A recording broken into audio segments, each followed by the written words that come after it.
Good evening, ladies and gentlemen, commissioners and staff, and welcome to the City of Paterson Planning Board special meeting of Monday, April 12th, 2021 at 6:30 p.m.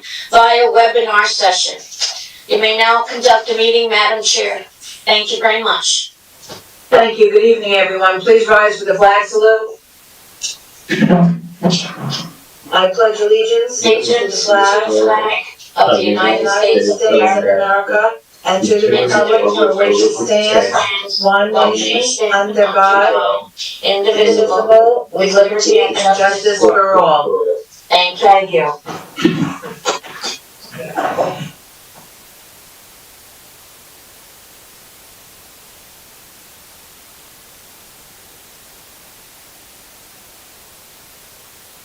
Hey, commissioners, planning board staff, ladies and gentlemen, as chairwoman of the City of Paterson's Planning Board, I call this meeting of 412 to order. I hereby state that all the provisions of the State of New Jersey Public Meeting Law have been fully and completely met, that the notice of provisions required have been properly posted in the Planning Board office and with the City of Paterson clerk, that the public notice and advertisements have been published in the Herald News on 4/1/21 in accordance with the law, and that the copies of such notice and public advertisements are on file in the Planning Board office, as is also the agenda listing the applications to be taken up by the Planning Board at this meeting. The procedures tonight will be in accordance with the rules, regulations, and bylaws as heretofore determined by the Planning Board at its office in the municipal complex in the City of Paterson. Roll call, please. Yes, Madam Chair. Commissioners, Commissioner Fisher is absent. Commissioner Colbert Ahmed. Here. Thank you. Commissioner Brooks. Yes. Commissioner Savalos is absent. Commissioner Cleaves is absent. Commissioner Santana. Commissioner Issa is absent. Commissioner Eugene is absent. Commissioner Figueroa. Present. Councilman Kalik. Present. Thank you. And Chairwoman Northrop. Present. We have 6 commissioners present this evening. Thank you very much. Okay, thank you. A notice pursuant to the Open Public Meeting Act addressing effective coronavirus measures on the next public meeting. Consistent with the coronavirus-related restrictions of Executive Order Number 107, given on Saturday, March 21st, 2020 by Governor Philip D. Murphy, the Planning Board of the City of Paterson will not conduct in-person participation of the public at all future meetings until further notice. However, public participation will be available by means of communication equipment pursuant to the NJSA 10:4-8 commencing on April 15, 2020. Though there may potentially be a practical need for a limited number of administrative, technical, or other city personnel to be present in or near the council chambers, 3rd floor, City Hall, 155 Market Street, Paterson, New Jersey, in-person participation of the public is prohibited. Nevertheless, for reasons of compliance with the said Executive Order Number 107, public participation will be available by calling 973-321-1579, and the meeting ID number is 711-680-001, and I will repeat that later on in the meeting. On the date and time that the meeting is scheduled to commence. The public may also participate in the meeting by accessing the website of the City of Paterson, www.patersonnj.gov, and following the email link to the meeting, www.patersonnj.gov/planning board. This evening we have, at 6:30 tonight, we have JCM Investors 1012 LLC. Mr. Maricondo, are you representing this applicant? Okay, we can't hear you. Something's wrong with your audio. I see it's on, but we can't hear you. Try again, please. Okay. It seemed like he could hear you either. I thought he heard me, and his mouth was moving, but I didn't hear anything. I hear him now. I hear Matt Evans, so yeah. Matt, yes, just... Okay. Okay, so Mr. Maricondo? Yes, I'm Maricondo on behalf of the applicant. Okay, thank you. And then JCM Investors 1012 LLC, 67 Market Street, Block 4608, Lot 14, on a 2,313 square foot vacant lot. The applicant proposes to construct a new 3-story commercial and residential building with 1 commercial space and 1 2-bedroom unit on the first floor, 2 2-bedroom units on the second floor, and 1 studio unit and 1 1-bedroom unit and 1 2-bedroom unit on the third floor. A total of 1 commercial space and 6 residential units are proposed. Utilities are located in a partial basement. The proposal is within the Great Falls Historic District, and variances are requested for the following. Lot area as 10,000 square feet is required and 2,313 square feet is existing. Lot width is a minimum lot width of 100 feet is required and a lot width of 23 feet is existing. Lot coverage as a maximum lot coverage of 75% is permitted and a lot coverage of 90% is proposed. And parking as 4 parking spaces are required for the commercial use and 12 parking spaces are required for the residential use, and 0 off-street parking spaces are proposed. Requires site plan approval and bulk variances. Mr. Deutsch, would you give us your review, please? Yes, thank you, Madam Chairwoman. Property taxes and sewer charges are paid today. Matthew Florio, providing an address of 449 East 18th Street, Paterson, New Jersey, is the sole stockholder of JCM Investors 1012 LLC. James Pica of P2 Land Surveying has prepared a boundary survey dated September 22nd, 2020. The parcel is frontage of 23.13 feet on Market Street, a rear lot line that measures 23.13 feet, and western and eastern side lot lines that measure 100 feet each. Parcel's lot area of 2,313 square feet for 0.6 acres. The parcel is located on the northern side of Market Street. The survey also indicates that the lot is vacant. A fire or building collapse may have occurred on the site prior to 2014. The survey indicates broken asphalt covering much of the site and fencing along all 4 sides. This proposal is on the north side of Market Street between Mill Street to the west and Chianti Street to the east. A school and playground exists to the west, and a 4-story mixed-use building exists to the east. Evans Architect has prepared a 3-page architectural submission. Drawing C1 is revised to December 14, 2020. Drawing C1 indicates the location map, the zoning table, the site plan, a lighting detail, the recharge pit detail, the concrete sidewalk detail, the water connection detail, and the sanitary connection detail. Site plan indicates that the building is to be placed on the front property line, on both the eastern and western side property lines, and 10 feet from the rear property line. The building has approximate dimensions of 23 feet in width and 90 feet in depth. Drawing SK1 on the floor plans. A partial basement is proposed for sprinkler connections, water meters, and gas meters. The building has no elevator. The first floor indicates a 732 square foot commercial unit with its own entrance from Market Street. There's also a separate entrance from Market Street for the residential units. The rear first floor 2-bedroom unit is 1,009 square feet and indicates a full bathroom, a mechanical closet, a laundry closet, a kitchen, and a living room and dining room. A stairway leads to the second floor units, which includes 2 2-bedroom units. The front unit is 909 square feet and indicates a full bathroom, a mechanical unit, a laundry closet, a kitchen, and a living room.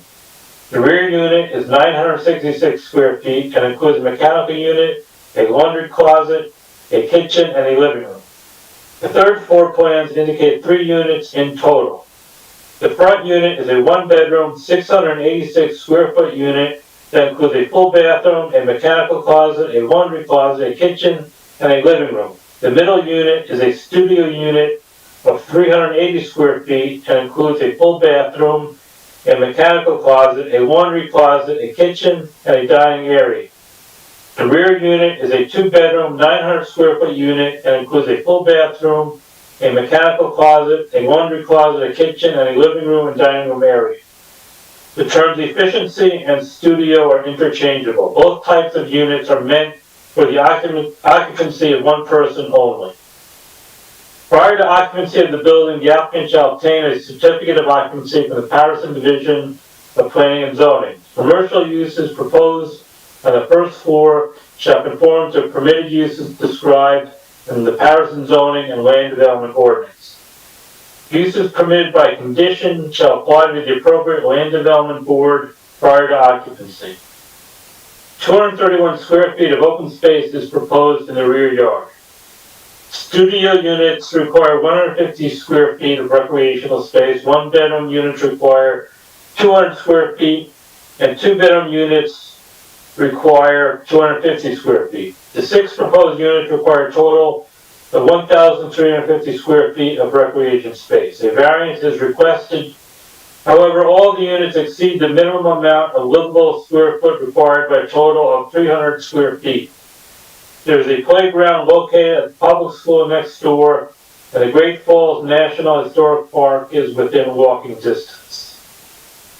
Variances are requested for the following. Lot area 10,000 square feet is required and 2,313 square feet is existing. Lot width as a minimum lot width of 100 feet is required, and lot width of 23 feet is existing. Lot coverage as a maximum lot coverage of 75% is permitted, and lot coverage of 90% is proposed, and parking as 4 parking spaces are required for the commercial use and 12 parking spaces are required for the residential use, and 0 off-street parking spaces are proposed. The Paterson Parking Authority is able to provide off-street parking in both surface lots and parking decks to apartment renters and owners residing within the Great Falls Historic District. Public transportation is available within this area, and the nearness of business and retail services promotes walkability and reduces the need for each resident to maintain a vehicle. As per prior conditional approvals, the applicant will be to determine with the building occupants what an adequate number of parking authority spaces are needed and arrange an agreement with the parking authority. The cost of same to be negotiated with those needing full-time parking provided by the authority and the building owner. Drawing SK2 are the elevation drawings. The front elevation indicates a brick veneer facade and a decorative cornice top molding. The second and third floors have 2 double windows on each floor. The first floor commercial space indicates an access door is on the left, and the access door to the residential units is on the right. The rear elevation indicates a vinyl facade. The second and third floors have 2 double hung windows on each floor. The first floor residential unit has a rear door, a single window, and a double window. Only the first floor residential tenant will have access to the 231 square foot open space rear yard. Left side building elevation indicates a vinyl sided building with 1 set of double hung windows on each floor being recessed 4 feet from the eastern side property line. Right side elevation, while not indicated, will be vinyl sided with no windows. The building has a top height of 34 feet. The Paterson Historic Preservation Commission recommends approval of this proposal and that formal design review by the Commission is required. It shall be the responsibility of the applicant and or the preparer of the plan to obtain a letter from the city engineer indicating the plans have been satisfactorily reviewed prior to the plans being released to the construction official. Surrounding land uses. This proposal is located in the Great Falls Historic District and the Dublin section of the city. The area is close to the Great Falls National Park and the downtown, and is continuing to transition from its past of mainly industrial uses to schools, commercial, and residential uses. Remaining unoccupied industrial buildings are zoned for mixed commercial and residential uses. The former Polk Gun Mill and ATP site are located in close proximity. Concluding remarks, the applicant estimates the cost of this proposal at approximately $500,000. On November 18, 2020, the Latino Group LLC located at 2223 Market Street was approved to convert the existing second floor of a 2-story building that was formerly used as a medical office into 5 residential units, including 1 studio unit and 4 one-bedroom apartments. The medical office will relocate to the first floor of the building. That is your staff review for this proposal, Madam Chairwoman. Thank you. Mr. Maraconda? Yes, good evening again, Madam Chair and Commissioners. Thank you for hearing us on a special meeting basis. Again, this is an application which has been very accurately described in great detail by Mr. Deutsch. I know the Commissioners are very familiar with the area on the lower end of Market Street on the western end. We have an area as described, which has a long tradition and history of some of the older mixed-use buildings in the city. This particular section of Market Street is very typical of that. This site, as Mr. Deutsch alluded to, was a multi-family building with a commercial grocery on the bottom. It fell into disrepair quite a number of years ago. It collapsed in effect, possibly from fire damage at least at one point. And the applicants acquired this property after it sat dormant for a good number of years. So here's an opportunity to restore this site to very close to its previous use, but obviously with a slight tweak in terms of the style of units and the upgrading modern quality of those units and the small retail service type business on the first floor, which is very, very typical of the lower Market Street neighborhood. And as Michael talked about, the walkability and public transportation and National Park are additional key factors in this case. That being said, we'll call Mr. Evans as our architect and Mr. Williams as our planner as we proceed. Will you be calling, Mr. Reed tonight as well? Yes, we're not gonna leave Mr. Reed out, he's in the middle. Okay. All right, good enough. So please, Matt, go ahead. Please raise your right hand. Do you swear affirm testimony about to give is the truth, the whole truth, and nothing but the truth? Yes, I do. State your full name for the record. Matthew Evans, architect, 470 Chamberlain Ave, Paterson, New Jersey. Thank you. We recognize him as an expert witness. Go ahead, please. Thank you. Go ahead, Mr. Evans, describe your site plan if you would, please. Okay, let me post it. That's okay. Okay, we have the plans we just posted. It's a 3-sheet submission dated December 14th, 2020. The first sheet, C1, has the site plan, site details, utilities, site location plan, and zoning data. What we're doing is the lot presently is vacant. There was a building similar in scale and size to this, the commercial unit on the front on Market Street, that's 732. Okay, so going to the next sheet is the elevations. As I mentioned, this was submitted and had conditional approval by the the Paterson Historic Preservation Commission. We had a meeting, we went through some details, and it was sufficient for to submit for the planning review for the planning board, and we will finalize that once if this gets approved. And also going to the county, we submitted to them, and we submitted a punch list of the revisions to them also. So looking at the front, we have brick, a crown cornice on the front consistent with the historic preservation guidelines, and that would be the front elevation. The rear elevation is simple, just basically double hung windows, and there's a rear exit to the back. The left side is faces the playground and the school, and we have the double hung windows which face that area towards the school. The right side elevation is basically a plain wall which faces the neighboring commercial mixed-use site, and this would be the extent of the fenestration on the left side. So basically, that's what we're proposing, 6 units, and the commercial consistent with the previous use and consistent with the neighborhood. Okay. And Mr. Evans, you and I both had an opportunity to observe the Paterson Building Department's records, commonly known as the Clemens Show Report. Is that right? Yes. And our analysis of that Clemens Show Report, which goes back 60 years, indicated a grocery store plus 5 apartments, is that right? Yes. And those were in fact, two apartments on the second floor and, 3 on the third, I believe? Yes. Okay, that would be along with the grocery store. Yes. So this is very consistent with a use that goes back several decades. Yes. Okay, that's all I have, Mr. Evans, at this time. Okay, would you like to call Mr. Reed? Yes.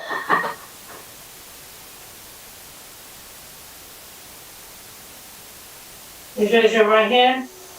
I don't see him. Let me see. There he is, okay. You swear affirm testimony you're about to give is the truth, the whole truth, and nothing but the truth? Yes, I do.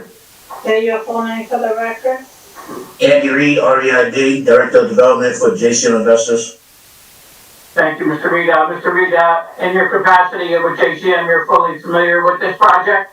Yes. Okay. And I gave some history and recitation about the old history of this property. In fact, JCM acquired it the last couple of years? Yes. Okay. And when it was acquired, what condition was it in? Already demolished or? It was already demolished. Right. Okay. And your understanding is that it was, and it had been demolished several years before and not rebuilt? Yes. Okay. So obviously this application is before us this evening, and you agree with Mr. Evans that the matter has been reviewed by the housing, by the Historic Preservation Commission as well as the county. Is that right? Yes, we met with them, yes. Okay. And we're confident that that's moving forward and we have a conditional approval. Yes. With respect to this site, all these units obviously have a little bit of variety of apartment sizes, but they all conform. Are you comfortable that this is an area of Market Street that is going to be suitable for this type of use for your tenants? Yes. Okay. Will there be normal lighting and security that you normally provide? Yes. Okay. And do you have an idea at all about the proposed tenant? Obviously, this area is almost exactly like what we're proposing. Do you have any idea about what type of tenant you might have? Well, I mean, Service business of some sort? yeah, for the commercial? Yeah. Yeah, commercial, like a service, for service type business. Commercial services, right? Yeah. Yeah. Mm-hmm. Okay, and again, that's very typical of the surrounding area. So that's all I have of Mr. Reed at this time, Madam Chair. Okay, so this time I'm gonna open it up to the public. If anyone from the public has any questions of the architect, Mr. Evans, or of the property manager, Jan, are you speaking? I don't hear you. Yes. Can everyone else hear me? Yes. Thank you. Yes. Okay. Yes. So, if anyone in the public has any questions of Mr. Reed, the property manager, okay, or Mr. Evans, the architect, these are for questions only, please call in at 973-321-1579, and the meeting ID number is 711-680-001. I will allow 2 minutes for call-ins, 3 minutes for questions. Okay, thank you.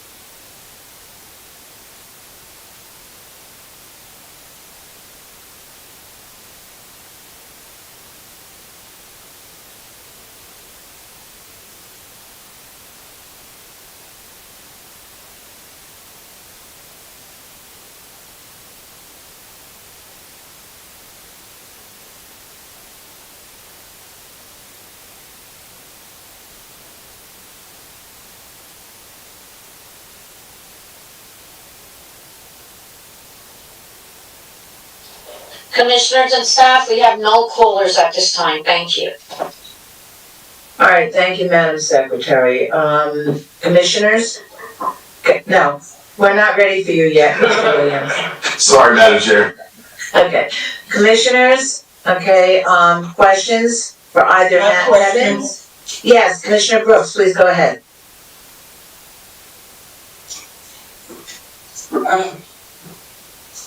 Now, are you, Can you hear me?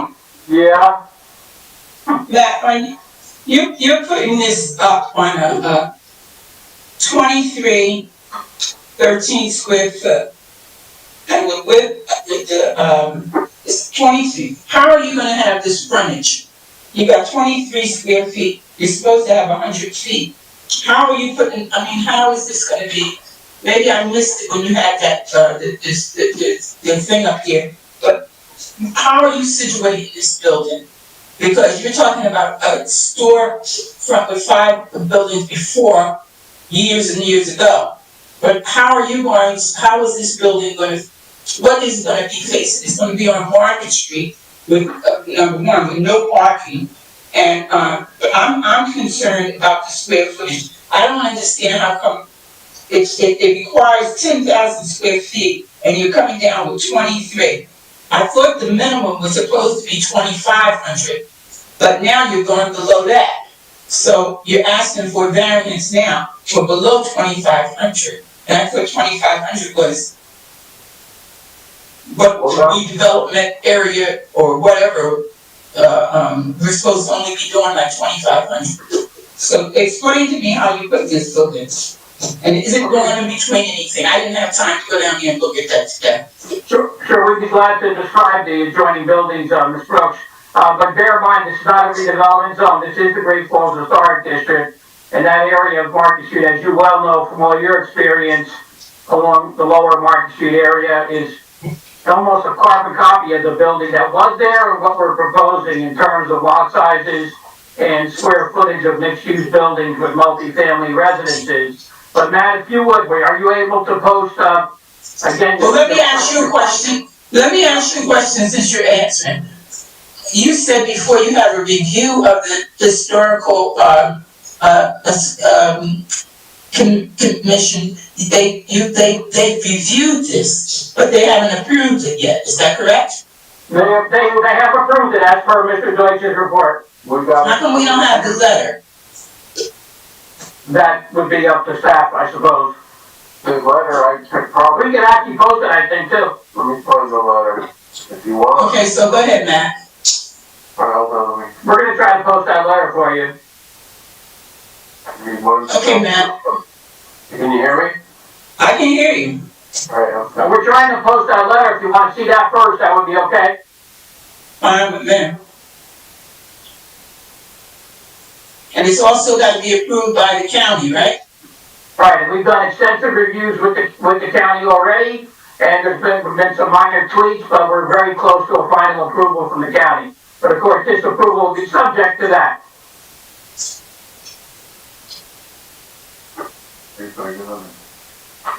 I know Mr. Deutsch refers to it in his report, but let's see if Matt can locate it.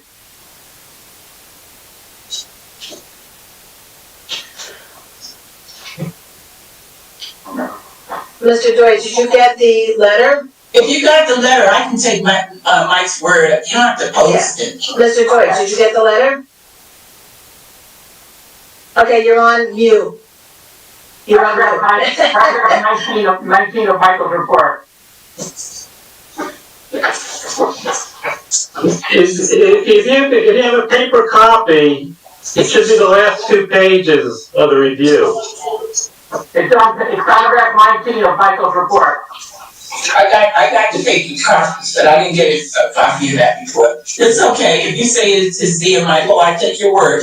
Yeah, because we weren't able to come to the meeting without having the review from Historic Preservation. And then Michael spells it out very directly. So Matt, why don't you post your front elevation again, if you would? So Mr. Deutsch, I do have it in the file, just to let you know. Thank you. okay, so Mr. Evans, can you post your front elevation again? Or your streetscape front elevation? Yeah. Okay, can you have a streetscape? I gotta share it. I'd like you to show the access to the residential and then the commercial as well in terms of it sitting on the frontage of the property. And also, So here's the front elevation you can see from here. Yeah. Basically, the building that was there before was a 3-story building, basically a 0 lot line condition showing The only major difference would be this is a brick building in the front.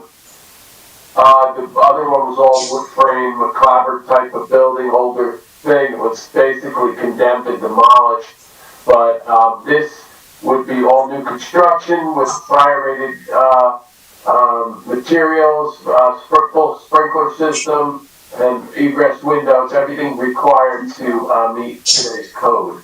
And that there's separate entrances for retail and residential as appears on this plan? Yeah, so you can see is on the left is the storefront, and then on the right is the apartment entry. Okay, now, do you have a streetscape that could show us what's next to these two buildings, or? The school is on the left, and then there's a neighbor on the right who has a vacant lot next to his building. But that would be, I guess, Mr. Williams could Talk more about that, yeah. About the neighbor. Yeah, Mr. Williams could give us more specifics and detail about the streetscape in terms of the suitability of Commissioner Brooks Okay, for this opinion as well. all right, now, Matt, the open space, where's that at? It's in the back. We have 10 feet. I'll show you. Let me get to the site plan here.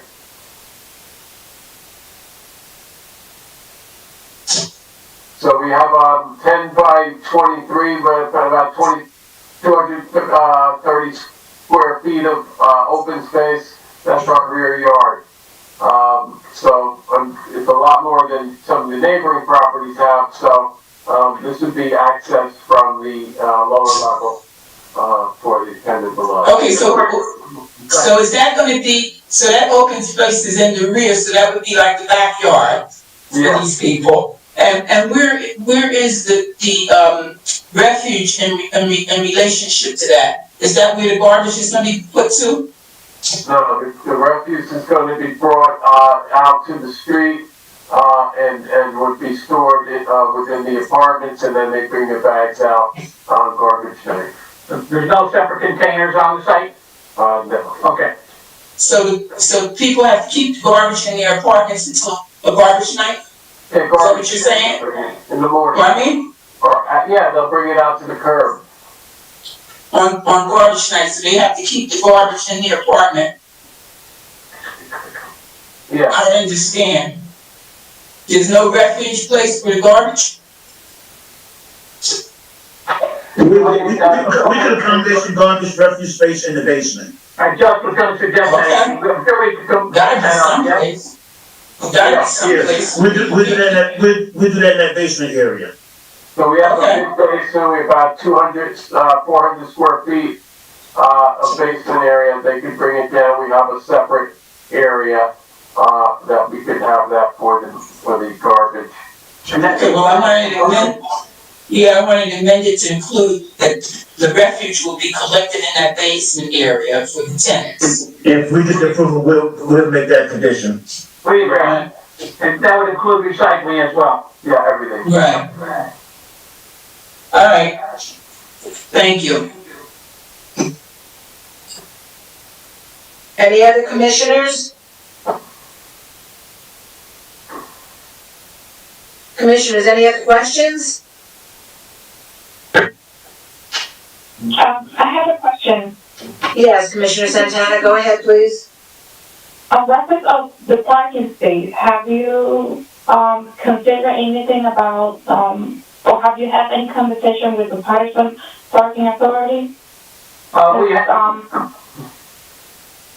Yes, I'm sorry to interrupt. We have done so, and Mr. Deutsch's report in paragraph 13 gives a very specific outline of what we have been working with down there in the historic district on other projects as well. Notwithstanding the fact that there is very substantial public transportation, as everyone knows down there, and also walkability to recreation, to stores, to businesses along the Main Street and Market Street corridors. We have already agreed, as per Mr. Deutsch's report, that the applicant would agree to determine with the residents that come on board as tenants what an adequate number of parking spaces would be needed from the parking authority, and then an agreement would be reached to work out the cost of saying how many spaces are needed. We found that this kind of flexible arrangement has been working well, and the parking authority, of course, has garage and surface parking within walking distance of this site. There's probably no better site in the city in terms of, accessibility to the parking authority, right, Matt? Yeah. Yes, and soon they'll be building a new garage right down the street there on Market Street. That's right, the one's coming, yep. Yes. Thank you. Okay, thank you. Any other commissioners? Okay, Yes, commissioners? I have a question. Yeah, is that Commissioner Ahmed? Yes. Yes, go ahead, please. Mr. Reed, what type of business will be in the storefront? Is it gonna be a storefront? Yeah, something like community service type business. No, Okay, no liquor stores or bars or anything of that nature. Okay, are they gonna be using the basement as a storage room or anything? It'd be very little for them if they really need it, but the business is really gonna be more like a service type business. You know what I mean? So they'll be really doing storage in the basement. No, I understand, but if you store the garbage in the basement and then if you have like people going out and in or storage in the basement, so how does it work? The basement gonna be primarily used for utilities and garbage and recycling. Like I said, there's a small, tenant space there that's gonna be more or less like for, like a community service type business, so they really won't have a need for a basement. You know, these type of businesses, we usually run out when we have like slab on grade and no basement at all, so they really don't need no basement. Not like they're storing supplies or materials, most of their stuff be like on computer or in file cabinets and stuff like that, above ground. And it's- I'm sorry. No, go ahead, Mr. No, I was gonna say, typically, the type of business you see down there on Lower Market Street is an accountant, a tax service, even there's an attorney down the street. Small businesses that would serve the needs of the businesses without a high intensity, as Andy said, in terms of no liquor stores, no sit-down restaurants or anything of that nature that would create a lot of traffic or space need. No, I understand, but I'm saying like, you know how it's in Paterson, like sometimes we miss the garbage, like right now we have, because of the COVID, like we don't get the garbage pickup like every, sometimes they miss it. So like, in a hot summer day, if they miss it and if the whole basement is stinks because of the garbage, then how are you gonna like rent it out to somebody? We're not renting the basement out to anybody. If they use it as a storage room, then of course. And if they need a basement, then this rental wouldn't be suitable for them. Right, we're not gonna allocate basement space for the small service business at all. Okay, all right. Sure, one question. Yes, go ahead, Commissioner Brooks. Well, Mr. Reed, I'm hoping that you would build a little storage, a room down there that would just be dedicated to garbage with a door. With the doors. And that's what we're gonna do. No, that's what I'm saying. You're not gonna have an open, place for the garbage. No. We're gonna build a room for the garbage. We're gonna separate the room for utilities, the sprinkler system, Right. the gas meters, electric meters, things like that. It's going to be a very sanitary condition. Alright. Any other commissioners? Okay, any other commissioners? Okay, hearing none, I'm going to, go back to, Mr. Mariconda, Yes, Madam Chair, we'll call Mr. George Williams. who is already ready. Second time's a charm. Yeah, right. Do you swear or affirm testimony about to give is the truth, the whole truth, and nothing but the truth? I most certainly do, Madam Court Reporter. Yes. Say your full name for the record. Certainly. Good evening, Commissioners. My name is George Wheeler Williams with the Nishween Group, a planning consultancy located in Montclair, New Jersey at 105 Grove Street, Suite number 3. Thank you, we accept him as an expert witness. Go ahead, please. Thank you, Madam Chair. Thank you, Madam Chair. Mr. Williams, you had the opportunity to hear, of course, the earlier testimony and Mr. Deutsch's report. I'm going to allow you to proceed from your planning analysis point of view. Yes, I did. Okay, you can proceed from your planning perspective then. Thank you, Council. And I will be uncharacteristically brief because Commissioners Brooks, Santana, and Ahmed asked all the good questions. So I will just offer the proofs and share an exhibit just to give context for the proofs. For the record, again, Mr. Deutsch's report identified the reliefs we're seeking. There are 2 existing or pre-existing conditions for which I would submit we don't really need additional relief, and those are for lot width and lot area. They are, as they say, what they are. Then that leaves, according to Mr. Deutsch's report, the following release, and that would be the parking spaces and the open space, and we will address those in a few moments. Both of those can be cognizable under the C2 variance relief, and I'll get into that in a moment. What I'd like to do very briefly is share the exhibit, which is a compilation of images taken either from your land use document and or our site visit.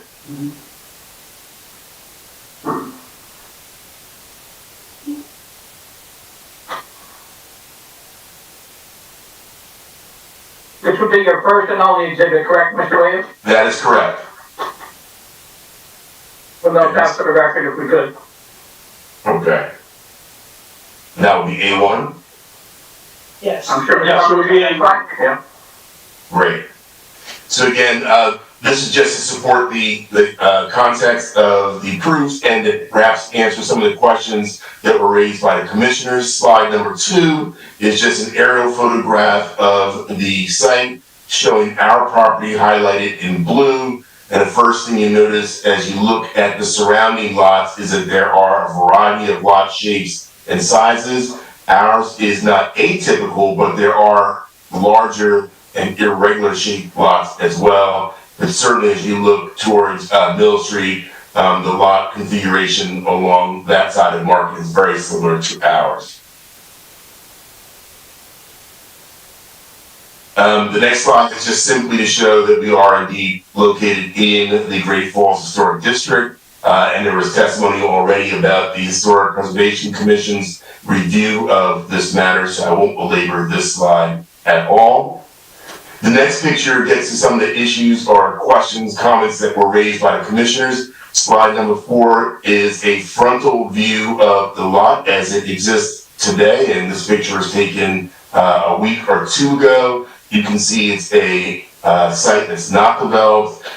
It has a lot depth, but is very narrow and is surrounded by a variety of land uses. Not clear here, but at the rear you can see it's residential. The white fence separates it from residential on that side of our property, and to the left you'll see this in a few moments non-residential use. As we go to slide number 5, you get a sense of what the other sense of the land development pattern in this section of. I'm sorry, wait, can we just pause for one moment, please? I just got a text from Commissioner Figueroa. Commissioner, you could have spoken up, but in any event, she's saying she can't see the slide, so I'm gonna ask IT, well, continue with your report, but I'm gonna ask IT to see if they can help her. Okay. Okay. I didn't want to be so- rude, Jan. No worries, no worries. Yeah, no worries. Okay, so I'm gonna ask, Madam Secretary to see if IT can help her see the slide. All right, thank you, please continue. Okay, and I'll be as descriptive as possible, so that may help the commissioner as well. Commissioner, we're looking at slide number 5. Slide number 5 just has images of similar mixed-use development in this vicinity. The 2 pictures are of properties located on Market Street, 79, 81, 83, and 85 Market Street. All of them very characteristic of this area, and as Mr. Mariconda mentioned in his introductory comments, and Matt Evans mentioned in his testimony, the idea is to replicate this type of building typology.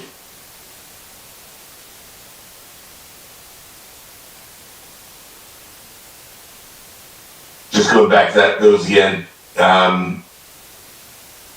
mixed use with commercial on the ground and residential above. The next picture, Commissioner, slide number 6, captures a perspective that was hinted at in one of the prior images where I said On one side, you have the non-residential, on the other, you have the residential. Here you can see much more clearly the school building that is to the left of our property if you're facing our property from the front. Slide number 7, Commissioners, is just a slide we added to give the Commissioners a sense of how close some of the Paterson Parking Authority properties are. One is 728 feet away, which is nearly a block's walk away, and the other is 726 feet away.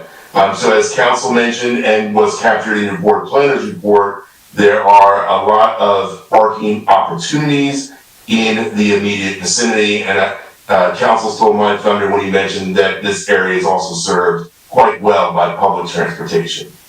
So again, this application, in my opinion, is fairly straightforward, but I thought these images might give a bit more context for the remainder of my testimony. My testimony being about the remaining relief that's being sought.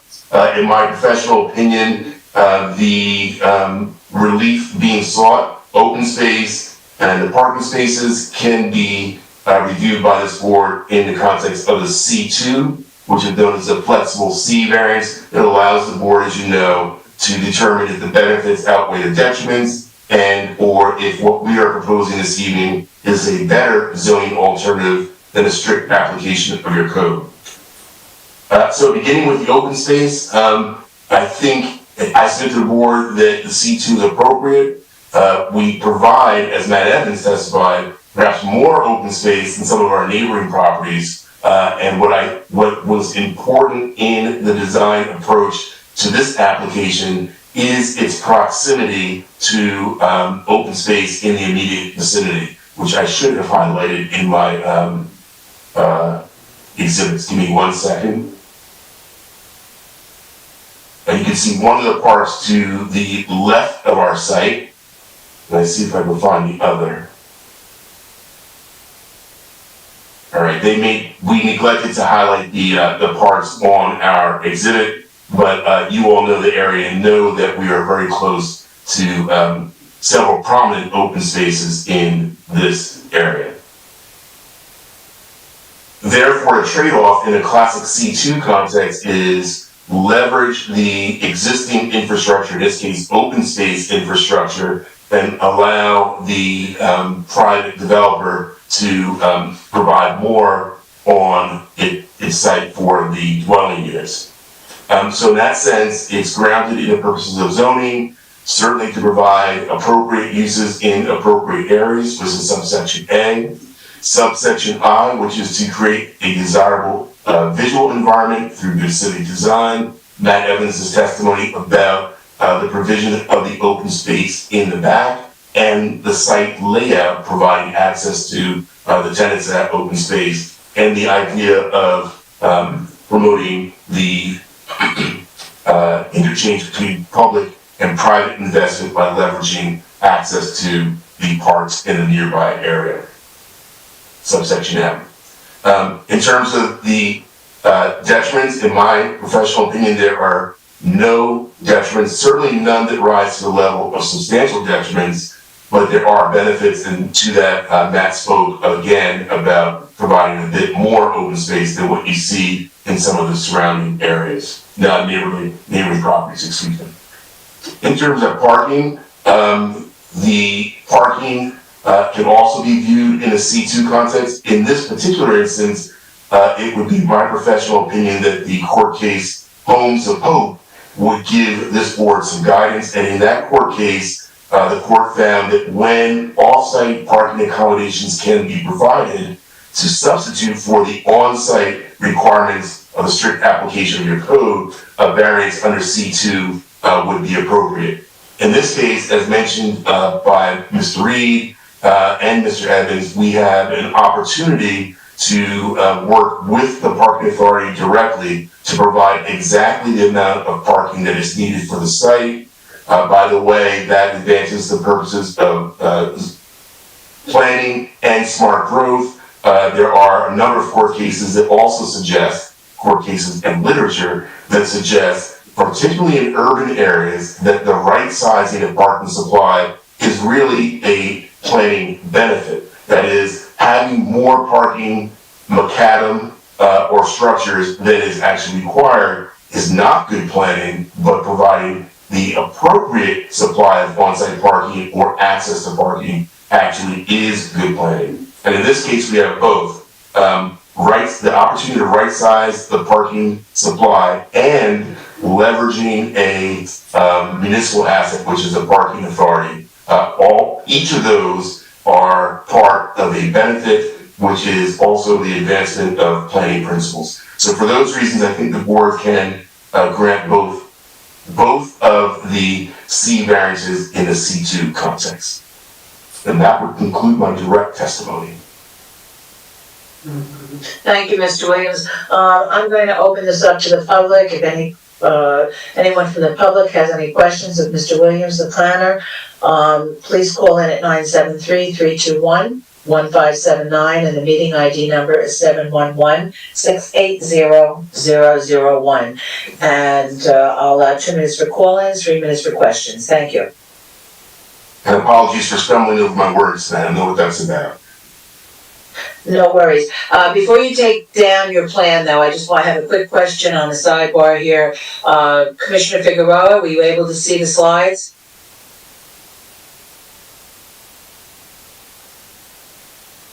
Commissioner Figueroa? We're still working on it. They're on the phone. IT's on the phone with her right now. Okay, so I'm gonna leave it up. Just leave it up there, Mr. Williams. Thank you. Okay, we'll give them like 30 seconds and then I'll let you know.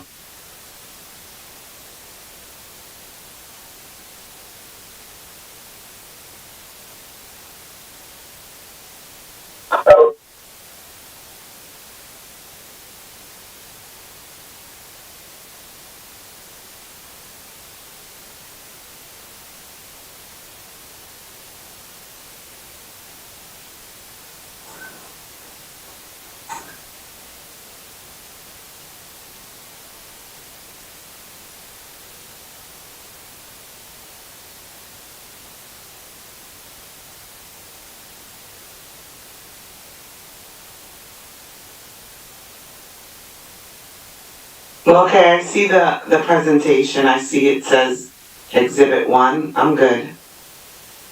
This is Commissioner Figueroa. Can anybody hear me? Yes. Yes, we do. And before you Yes, begin, I just wanted to, Chairwoman, no callers at this time. Thank Okay, you. thank you. That's all. I'm gonna ask Mr. Williams, can you go through the slides slowly and just let her look at them real quick, please, so she has an idea of what we were talking about, okay? Definitely my pleasure. And they're going to be pretty self-explanatory, but very quickly. Slide number 2, Commissioner, just shows our property highlighted in blue in the context of the surrounding neighborhood. That context being primarily that there are a number of undersized lots fronting on Market Street, and then you have a few outliers like the school, for example, that are significantly larger. Slide number 3 is just taken directly from the city code, showing the zoning districts and confirming through that green shaded lot that we are definitely in the Great Falls Historic District. Slide number 4, Commissioner, is just showing a frontal view of the property as it exists today. That was testified earlier and was supported by testimony by Mr. Reed, that the site is currently vacant and fenced and has a very narrow lot width and a decent lot depth, but is an undersized lot in the market in this zone district. Slide number 5, Commissioner, just to show some of the surrounding land development pattern in support of our application for a mixed-use development. And you are as familiar with this area as I am, if not more, but this just gives some context to the testimony about why we submit that the proposed mixed-use development fits very well in the context of the surrounding land development. Thank you, very good. I actually am very familiar. I live literally 2 blocks away from this Gotcha, okay. Thank you. Sir. Okay, thank you. So at this time, I'm gonna open up questions, to the commissioners. Commissioners, do you have any questions, Mr. Williams? Commissioners, anyone? Mr. Okay. Williams, Mr. Williams. Yes, ma'am. Commissioner Brooks? Yes, go ahead. Good evening, Commissioner. Good evening. This C2 that you keep referring to it, the C2 clause, it covers pretty much everything that's irregular on a lot, I guess. And you get that from the land use laws? Is that what you get it from? The C2? Yes, and Commissioner, I'm glad you asked. In my effort to be brief, I glossed over what is usually part of any testimony I give. And so the C variances and the construct for reviewing variance requests comes directly from the municipal land use law 40:55D-70 C closed parens. And the C1 traditional context is about hardship. And the hardship is deduced by showing, as in this case, the lot has an unusual shape or size or topography or is encumbered by buildings thereon. So while this lot is definitely undersized, but in my opinion, the C2, to your question, Commissioner, was even more appropriate since it allows the board to consider less about hardship, but more about do the benefits of deviating from the code provide more benefits than they do detriment. Yeah. All right, thank you. You're welcome, thank you for catching that. Okay, there's no other commissioners that have any questions of Mr. Williams. Okay, so that being said, I'm going to, Mr. Mariconda? Yes, Madam Chair, thank you. That will conclude our testimony this evening.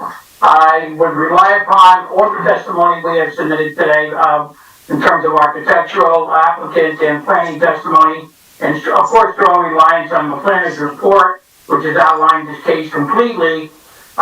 This is a situation whereby we're returning a vacant site which has been undeveloped or unutilized for many years now.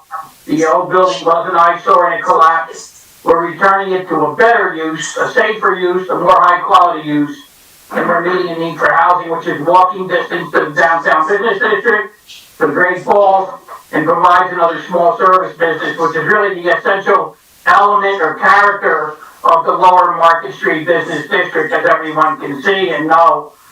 Being Patersonian residents, everybody's familiar with the area. So for all those reasons, we ask for a motion for approval. Thank you. And I'm also going to remind the board, I'm glad that you did put in about the refuse being collected, that there'll be a place in the basement for that, because that was going to be one of my questions, but you answered it. So at this time, I'm going to ask if any commissioner would like to make a motion on this application. And if you do make a motion to approve, to, be mindful that you have to put the condition in. Madam Chair, I have a question, Yes. Mr. Reed, before we go into vote. Yes, go ahead, please. Mr. Reed, when the refuge is in the basement, so you're gonna have, I know you're not gonna have a sweeper in that building, so you're gonna have somebody that go over there and put the garbage out? Yeah, Commissioner, that's a good question also. As I testified several times, we have a very strong maintenance and cleaning division within our company that goes with every single one of our properties. And so we would definitely take care of that. Okay, so you would have somebody over there twice a week to take the garbage out? Twice we check the garbage out, but not only that they come out every day to make sure the property's clean in front, and they will go into our cleaning crew, goes inside the building, make sure the building is clean inside, like the common areas, and they will check that basement every day to make sure it's in an appropriate manner. Okay. Thank you. Madam Chair. Okay, any other questions? And if not, then I'm gonna ask, would any commissioner like to make a motion on this application? Madam Chair, may I ask a question to Mr. Reed, please? Yes, go ahead. Mr. Reed, just real quick, so, will you have is it effectively a private disposal company that will be disposing of all the garbage and refuse in the basement? Or is it just basically your maintenance person coming by and taking the garbage and bringing it to the curb? Yeah, they will bring the garbage to the curb on garbage night.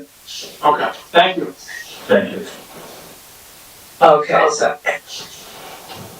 Anyone else? Okay, so would any commissioner like to make a motion on this application?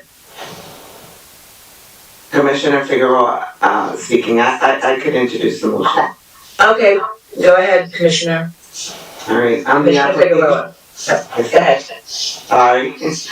On the application of 67 Market Street, block 4608, lot 14, located at 67 Market Street, block 4608, lot 14.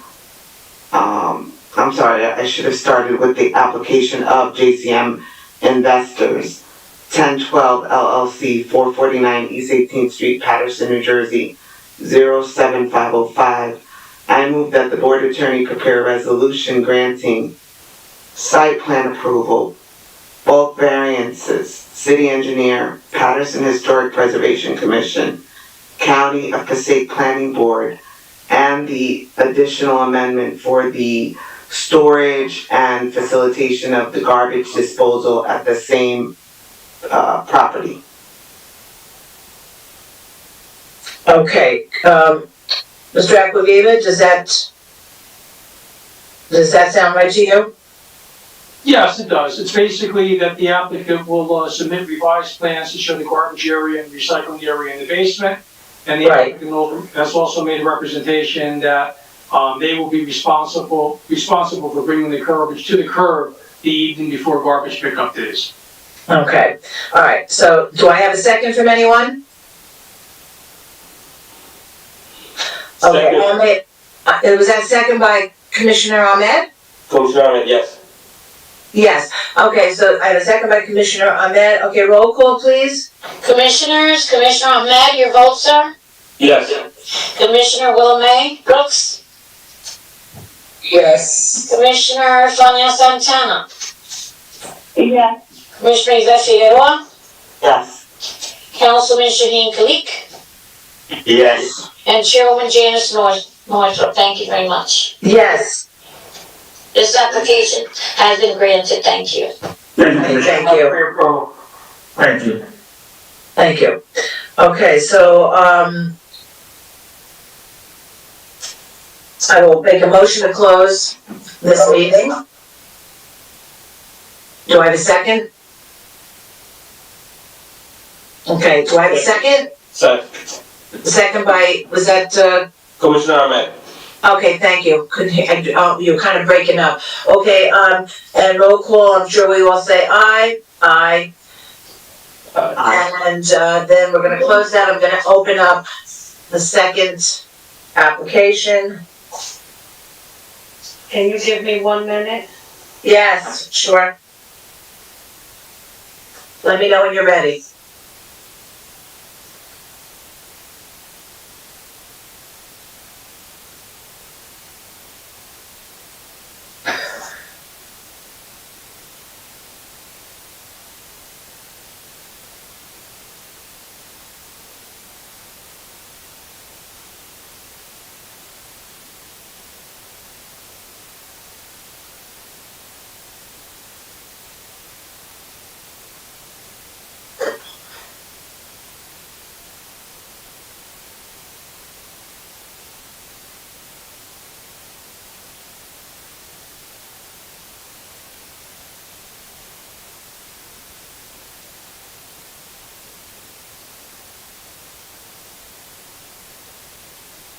I'm ready.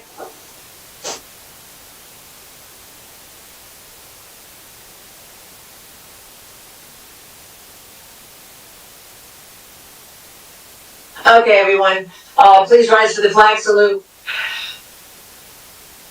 I pledge allegiance to the flag of the United States of America and to the republic for which it stands, one nation, under God, indivisible, with liberty and justice for all. Thank you, please be seated.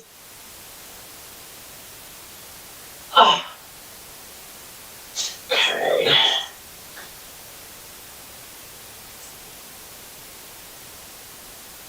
Okay, commissioners, planning board staff, ladies and gentlemen, as chairwoman of the City of Paterson's Planning Board, I call this meeting of Board 1221 to order. I hereby state that all the provisions of the State of New Jersey Public Meeting Law have been fully and completely met, that the notice of provisions required have been properly posted in the Planning Board office and with the City of Paterson clerk, that the public notice and advertisements have been published in the Herald News on 4/1/21 in accordance with the law, and that the copies of such notice and public advertisements are on file in the Planning Board office, as is also the agenda listing the applications to be taken up by the Planning Board at this meeting. The procedures tonight will be in accordance with the rules, regulations, and bylaws as heretofore determined by the Planning Board at its office in the municipal complex and the City of Paterson. Roll call, please. Thank you, Commissioners. Commissioner Fisher is absent. Commissioner Ahmed, Present. Commissioner Brooks, Here. thank you, Commissioner Savalos is absent. One moment.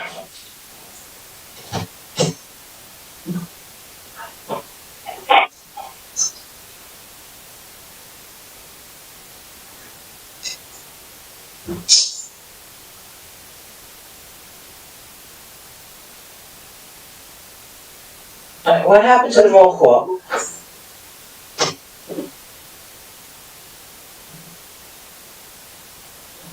All right, did we lose, I thought she. Madam Secretary? Commissioner Savalos is absent. Hold on a moment. No, I can't.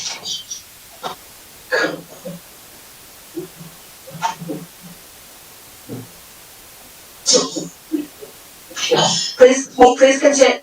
Go ahead. I'm gonna ask you please continue with the roll call. Okay, really? Madam Chair? Yes, Madam Chair? Madam Chair, can you hear me? yes. Madam Secretary just informed me that she took ill, so I will conduct the roll call. Please, go ahead. Okay, Commissioner Ahmed? Present. Commissioner Brooks? Present. Commissioner Figueroa? Commissioner Figueroa? Present. Commissioner Santana? Present. Councilman Kalik? Here. And Chairwoman Northrup? Here. Okay, we got anybody? We have 6 commissioners. We can start the meeting. Okay, great. Okay, so, notice pursuant to the Open Public Meeting Act addressing effective coronavirus measures on the next public meeting, consistent with the coronavirus-related restrictions of Executive Order Number 107, given on Saturday, March 21st, 2020 by Governor Philip D. Murphy. The Planning Board of the City of Paterson will not conduct will not conduct in-person participation of the public at all future meetings until further notice. However, public participation will be available by means of communication equipment pursuant to NJSA 10:4-8, commencing on April 15, 2020. Though there may potentially be a practical need for a limited number of administrative, technical, or other city personnel to be present in or near the City Council Chambers, 3rd floor, City Hall, 155 Market Street, Paterson, New Jersey, in-person participation of the public is prohibited. Nevertheless, for reasons of compliance with the said Executive Order Number 107, public participation will be available by calling 973-321-1579, meeting ID number 711-680-001, Planning Board special meeting on Monday, April 12th, 2021 at 7 p.m. on the date and time that the meeting is scheduled to commence. The public may also participate in the meeting by accessing the website of the City of Paterson, www.patersonnj.gov, and following the email link for the meeting, www.patersonnj.gov/planningboard. Tonight, at this special meeting, we are hearing JCM Investors 1012 LLC, 36 Auburn Street. Mr. Maricondo, are you representing this applicant? Yes, for the record, Alan Marcon on behalf of JCM. Okay, thank you. Okay, so 36th Street, block, Auburn Street, block 3605, lot 17 and 27, Godwin Street, and then block 3605, lot 18. Okay, on the combined vacant lots, the applicant proposes to construct a new 3-story residential building with a total of 6 units. The first floor proposes 2 one-bedroom residential building with a total of 6 units. The first floor proposes 2 one-bedroom units and a staircase. 2 one-bedroom units are also proposed on both the second and third floors. The parcel has lot area of 2,500 square feet. This proposal is within the RA-2 zone of the fourth Ward redevelopment plan. Variances are requested for the following. Lot area as 5,000 square feet is required and 2,500 square feet is existing. Lot width as a minimum lot width of 50 feet is required and a lot width of 25 feet is existing. One side yard setback is a minimum of 5 feet is required and 0 feet is provided. Rear yard setback is a minimum of 20 feet is required and 11 feet is proposed. Lot building coverage as a maximum lot building coverage of 60% is permitted and 62% is proposed. And open space is 900 square foot of open space is required and 375 square feet of open space is proposed. It requires site plan approval, and bulk variances. Okay, so Mr. Deutsch, would you like to give us your review? Yes, thank you, Madam Chairwoman. Thank you. Property taxes and sewer charges are current. Persons having a 10% or greater ownership interest in JCM Investors 1012 LLC is Matthew Florio, providing an address of 449 East 18th Street, Paterson, New Jersey. As indicated on the property survey prepared by James Pinka of P2 Land Surveying and dated November 9, 2020, block 3605, lot 17, has frontage of 25 feet on Auburn Street, additional frontage of 72.11 feet on Godwin Avenue, and side and rear yards also 72.11 feet and 25 feet. Lot 17 has area of 1,802.75 square feet for 0.04 acres. As indicated on the property survey prepared by Mark Zafone, licensed surveyor, Lakeland Surveying, and dated May 7, 2018, lot 18, lot 3605, has frontage of 27.89 feet on Godwin Avenue, a rear lot line that also measures 27.89 feet, and eastern and western side lot lines that measure 25 feet each. Lot 18 is area of 697.25 square feet or 0.2 acres. The combined parcels have area of 2,500 square feet. The parcel is vacant. There are existing 3-story residential dwellings located both west and north of the subject parcel, approximately 4 feet from both the northern side and western rear property lines. Godwin Avenue is a one-way street in a westerly direction, and Auburn Street is a two-way street. Parcel is located on the northeast corner of Godwin Avenue and Auburn Street. The parcel was last occupied by an older 2.5-story dwelling. Evans Architect has prepared a 4-page architectural submittal revised to March 22nd, 2021. Drawing S1 is the site plan. Details are shown for lighting and concrete sidewalk and shrub and tree planting. Additionally, the plan indicates site notes, the 200-foot radius map, the zoning ordinance data, and the site plan. The proposed site plan indicates that the proposed building is to cover 62% of the lot and has an approximate dimension of 20 feet in width and 80 feet in length. The building is proposed to be 3 feet from the Auburn Street front property line, 5 feet from the Godwin Avenue front property line, 17 feet from the rear property line, and placed on the northern side property line. The site plan also indicates shrubbery and landscaping to be placed along both property frontages and along the northern and western property lines. A note on the plan indicates that the entire site and site perimeter is to be equipped with video security throughout public areas and site lighting along the traveled public way and parking areas. Surveillance cameras are to connect to the City of Paterson Police Department system. Drawing S2 is the site plan details. The existing condition site plan is indicated along with additional site notes, the seepage pit section, the utility site plan, the concrete vertical curb and roadway pavement widening, roof mounted condenser detail, the roof leader overflow detail, sanitary sewer connection detail, and water connection are indicated. Drawing SK1 indicates the first floor plan and the second and third floor plans. The building has a proposed height of 27 feet. The first floor indicates that access into the building is through recessed access doors located on the southern side of the building's midpoint.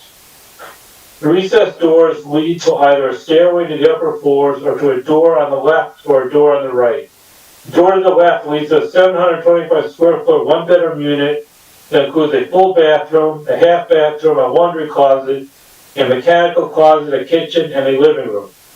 The door to the right leads to a 691 square foot one-bedroom unit that includes a full bathroom, a half bathroom, a laundry closet, a mechanical closet, a kitchen, and a living room.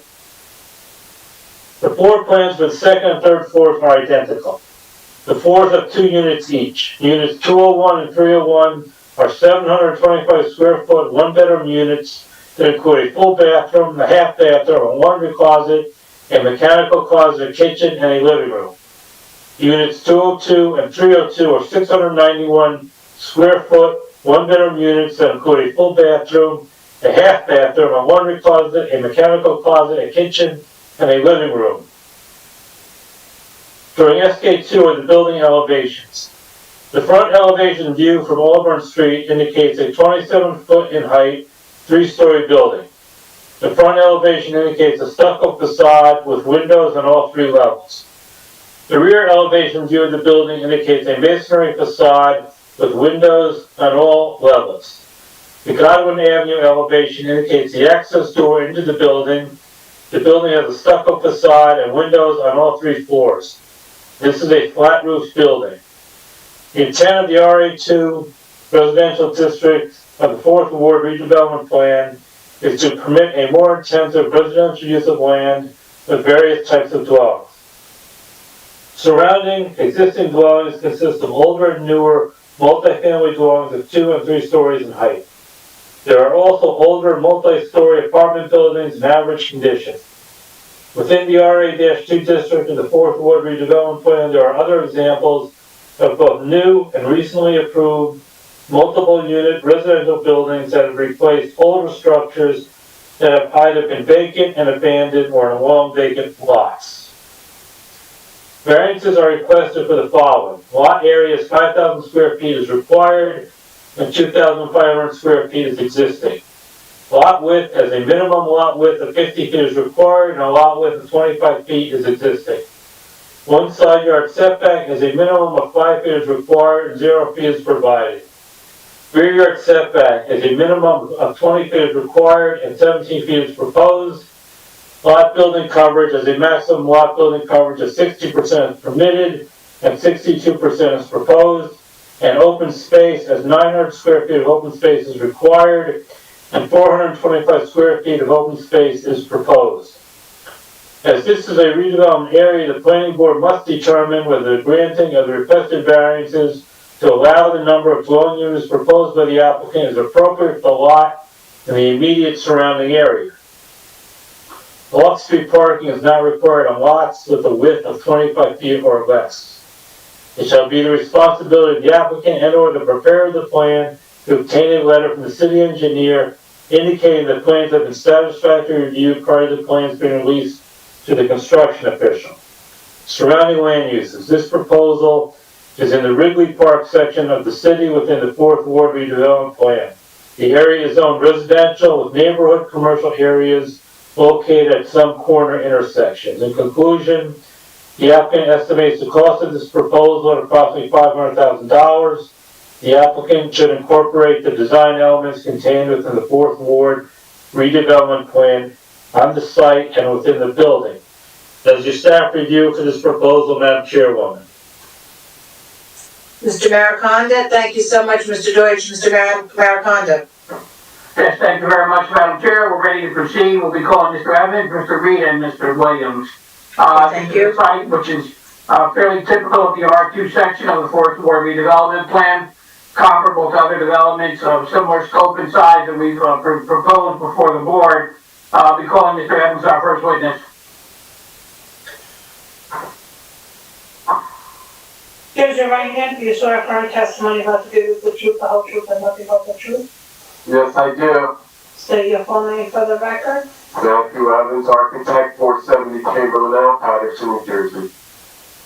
Okay, thank you. We accept Mr. Evans as an expert witness. Speak up a little bit, Mr. Evans, so we can all hear you. Thank you. Mr. Evans is going to be posting his plans as he begins his testimony. Mr. Evans, you prepared the site plan, is that correct? Yes. And you've had an opportunity to review Mr. Deutsch's report tonight? Yes. Could you give us an overview of the current site conditions and what's proposed? Okay, basically the site is existing on the intersection of Auburn and Godwin. On 36 Auburn, the building fronts on with the side on Godwin Avenue. Basically, we show on our sheet here, this is S2, we'll go back to S1. I'll zoom in on the site. So here's the site location plan showing the site. It's 17 and 18, it's 2 lots connecting, and those are, as I mentioned, on the intersection of Godwin and Auburn. We have landscaping around the perimeter on Godwin and Auburn, building setback from the property line, and we have 6 units. It will be 6 one-bedroom units, and there's 2 on each floor, first floor, second, and third. Then we also have a large open landscape green space to the rear. It's 375 square feet, and as I mentioned, all landscaping around the perimeter, lighting, and street trees. We go to the floor plans, and we have, as I mentioned, we have a ground floor plan. The entries off of Godwin. Then we have apartment on the left, apartment on the right, and we have a large one-bedroom. It's 745 square feet and 691, which won't meet the minimum square footage requirements for those. We have laundry facilities for the apartments, side-by-side laundry, washer, and dryer. And we have an open kitchen living room plan design, and then, the bathroom, there's a private full bath in the adjacent in the bedroom, a walk-in closet. So that's the nice amenity for those units. We go to Auburn Street elevation. Basically, we showed landscaping, 3-story design. It's a stucco design, 2-tone. And then we have the Godwin Avenue elevation, which shows the entry and the side of the building, also with the windows and a mix of different stucco materials. And then the rear and the side is a little bit more plain on the side, adjacent to the other buildings. That's basically what we're proposing at this time. And all the one-bedroom units comply with square footage you indicated, right? Yeah, so the 600 is the minimum, and we have 725, so it's 125 feet in the rear, and then almost 100 in the front, more than the requirement. And the aesthetic appearance that you exhibited there complies with the Fourth Ward requirements for outside the building? Yeah, we've done similar buildings in the neighborhood, and we've had a different mix of materials and style, so it would be in keeping with that design we've been proposing. You indicated that open space area is in the rear? Yes. Okay. All right, that's all I have, Mr. Evans, at this time, Madam Chair. All right, please call Mr. Reed. Okay.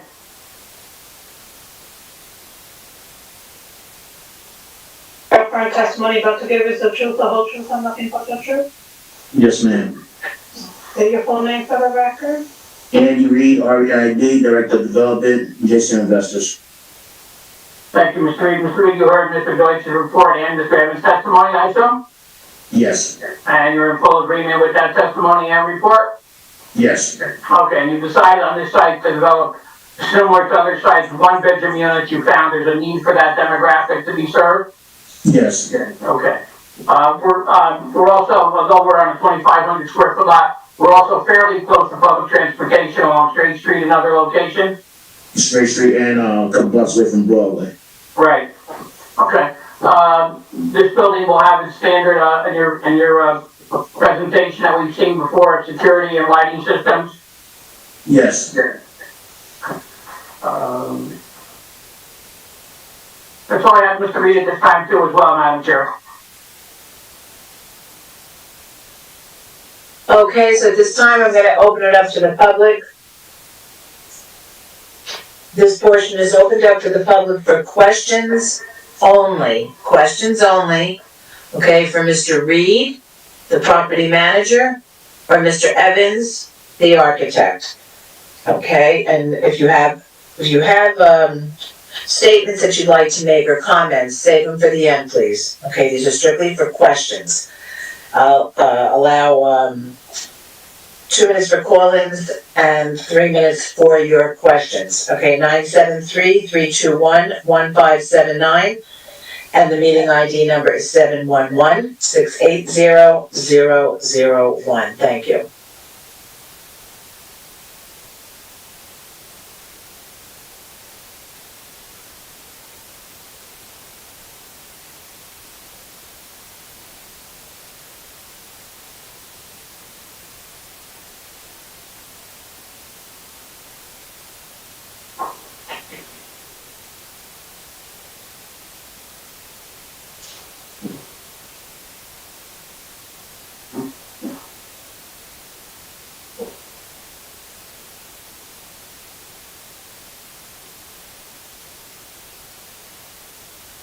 Hello, Commissioners. I apologize for earlier, but I do feel better. We do have a caller, Reverend John Ovarvella. He will join us at the end. He doesn't want to have any questions. He just wants to make comments. Okay, so you may proceed, Chairwoman. Thank you. All right, thank you. So at this time, I'm gonna open up questions for either Mr. Evans, okay, or Mr. Reed to the commissioners. Commissioners, any questions? I have questions. Yes, Commissioner Brooks, go ahead, please. Matt, you or Mr. Reed can answer this. People have been telling me that they don't like that the colors that you're making of the stucco. You have blue and red, and I've gotten a lot of questions about the way your buildings are looking. Now, when you say that you're going to do this in a stucco, you're doing color stucco. The front is going to be a stucco, and then the side or something is going to be like a blue or yellow or something aluminum. I don't want to see buildings. I don't want to see that anymore because I got a lot of complaints. People don't like it. They don't like it. They're not in New York City. They don't like it. They're not in Soho, so they don't really like what's happening now in Paterson with your buildings. So what I'm asking is on this is what is this exterior going to look like? What's this color stucco is going to be? It might seem frivolous to you, but people are complaining about that. No, Commissioner. Commissioner, it would be a nice earth tone type colors up there. I hear what you're saying, and I get it, and I guarantee you, I promise you, this will have a very nice exterior. All the exposed sides, the Darwin Ave corridor, the rear, as well as the Auburn Street corridor. Okay. Matt, I might have missed it, but where is the front of this building? Where are people going to go into this building? On Darwin Avenue or Auburn? Well, they're going on the Darwin Ave side, but obviously it's a corner property, so it has two fronts. So they'll go on the Darwin Ave front. Oh, okay. So the back of the building will be on the No. Well, the rear. The front and the back. And then Darwin Avenue. Go ahead. I'm sorry, Commissioner, I didn't mean to cut you off. Obviously, it's a corner property, so we have the Darwin Ave front elevation, and we have the Auburn Street front elevation. So the entry to the building will be on the Darwin Ave side of the building. The rear of the building be at the end of Goblin Ave, going, west towards Straight Street. Oh. So the sides is the only thing that's gonna be on the, Auburn Street, because I rode by it and I couldn't figure out how you were gonna do that. So the side of the building is gonna be on the Auburn Street side. The entry would be on the Goblin Ave side, up the side of the Goblin Ave side. Okay, please make sure you do something about those colors. I'm making my personal project and present it to you once it's done. Thank you. Commissioners? Commissioners? Okay, hearing no questions from the commissioners, Mr. Mariconda? Yes, we'll call the Mr. Williams is ready. You swear affirm testimony about to give is the truth, the whole truth, and nothing but the truth? I most certainly do. Please state your full name for the record. Kept low enough to be generally compatible with 1 and 2 family residential development. That's from page 35 of the redevelopment plan. Further to Mr. Deutsch's report, just to add this before I get into the reliefs, again, according to the 4th Ward redevelopment plan, no off-street parking is required on existing lots that are less than 50 feet in width. Again, from page 36 of your plan. With the project that you have before you, we have an existing width of 25 feet, therefore, again, no off-street parking is required. Mr. Deutsch captured the release. I'll just go through the non-pre-existing deviations from your code for the record. Minimum rear yard, as described by Mr. Deutsch, minimum side yard, maximum building coverage, and open space, amenity space. In my professional opinion, after looking at your redevelopment plan, if you were to grant today's application, you would certainly advance the intent and purpose of your redevelopment plan. I'd go a step further and say also your master plan. Certainly your redevelopment plan is intended to revitalize the 4th Ward redevelopment area, reduce blighting impacts of abandoned and vacant properties, and that is in point of fact exactly what would be achieved if you were to grant our relief this evening. And then finally, to Mr. Evans' testimony and Mr. Reed's testimony, it is a goal to provide quality new housing options for area residents and for all of the board members that know JCM's recent development efforts in the 4th Ward redevelopment area. That is exactly what they have delivered in their developments. With that, I'd like to just go to the exhibit, very similar to the one that was used in the prior application. It is a group of images, and those images were either taken by myself and my firm, and or captured from your redevelopment plan. Before you go on, I'm just gonna ask Commissioner Figueroa, can you see it? No, I'm sorry, I can't see it. I don't know. God, here, okay, okay, let me see, Madam Secretary, can you ask IT to help Commissioner Figueroa again? Madam Secretary? Okay.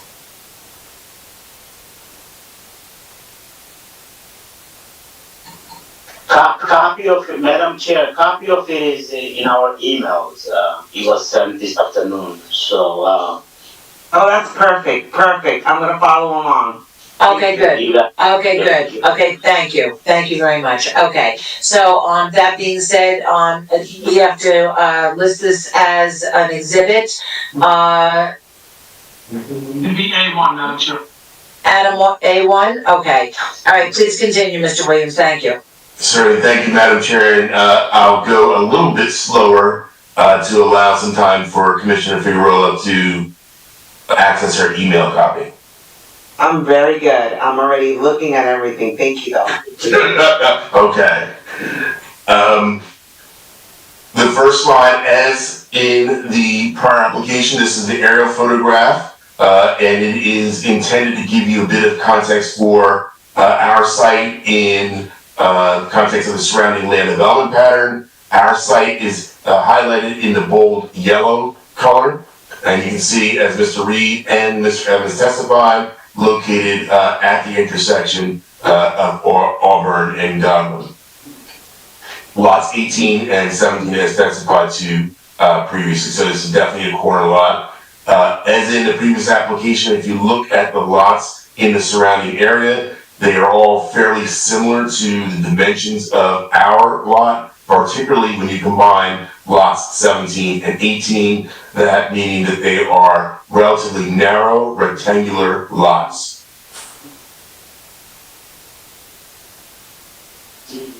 Slide number 3, and we always include this graphic just to confirm for the record that we acknowledge that our property, in this case, cited with the project site flag and highlighted with a bold black border, is indeed located in a particular district. In this case, it is, as I mentioned earlier, the RA2 zoning district of the 4th Ward redevelopment area. And you can see it's very close to the live work overlay district. Slide number 4, unfortunately captured on a cloudy day, depicts the subject site that is subject of the board's consideration this evening. You can see, as mentioned by Mr. Evans a few moments ago, that it is currently undeveloped. It's a vacant lot in the 4th Ward redevelopment area. As I mentioned in my introductory comments, abandoned buildings, vacant lots, substandard properties, deteriorating buildings, all are the indicators of what we used to refer to as blight, now referred to as in need of redevelopment. And the primary role of your redevelopment plan is to redress those conditions or indices by encouraging investment and development. As I am often fond of saying, the Paterson redevelopment plans are a bit progressive or successful in as much as they are actually incentivizing investment and development.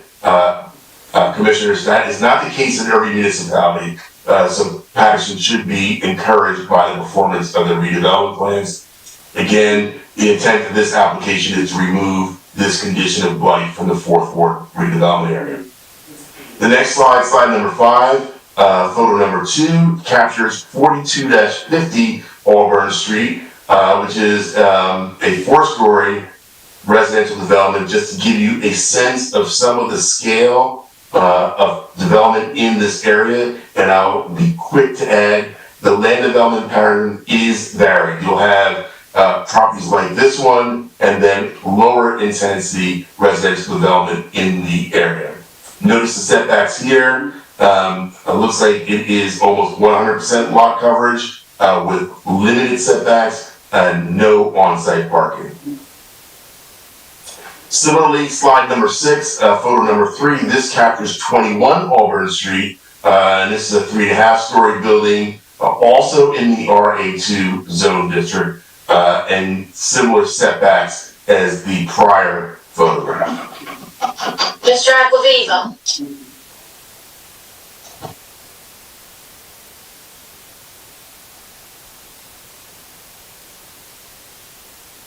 Mr. Acquaviva?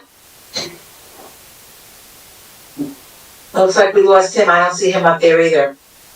Did you need him for something? Okay. Madam Secretary, did you need Mr. Acquaviva?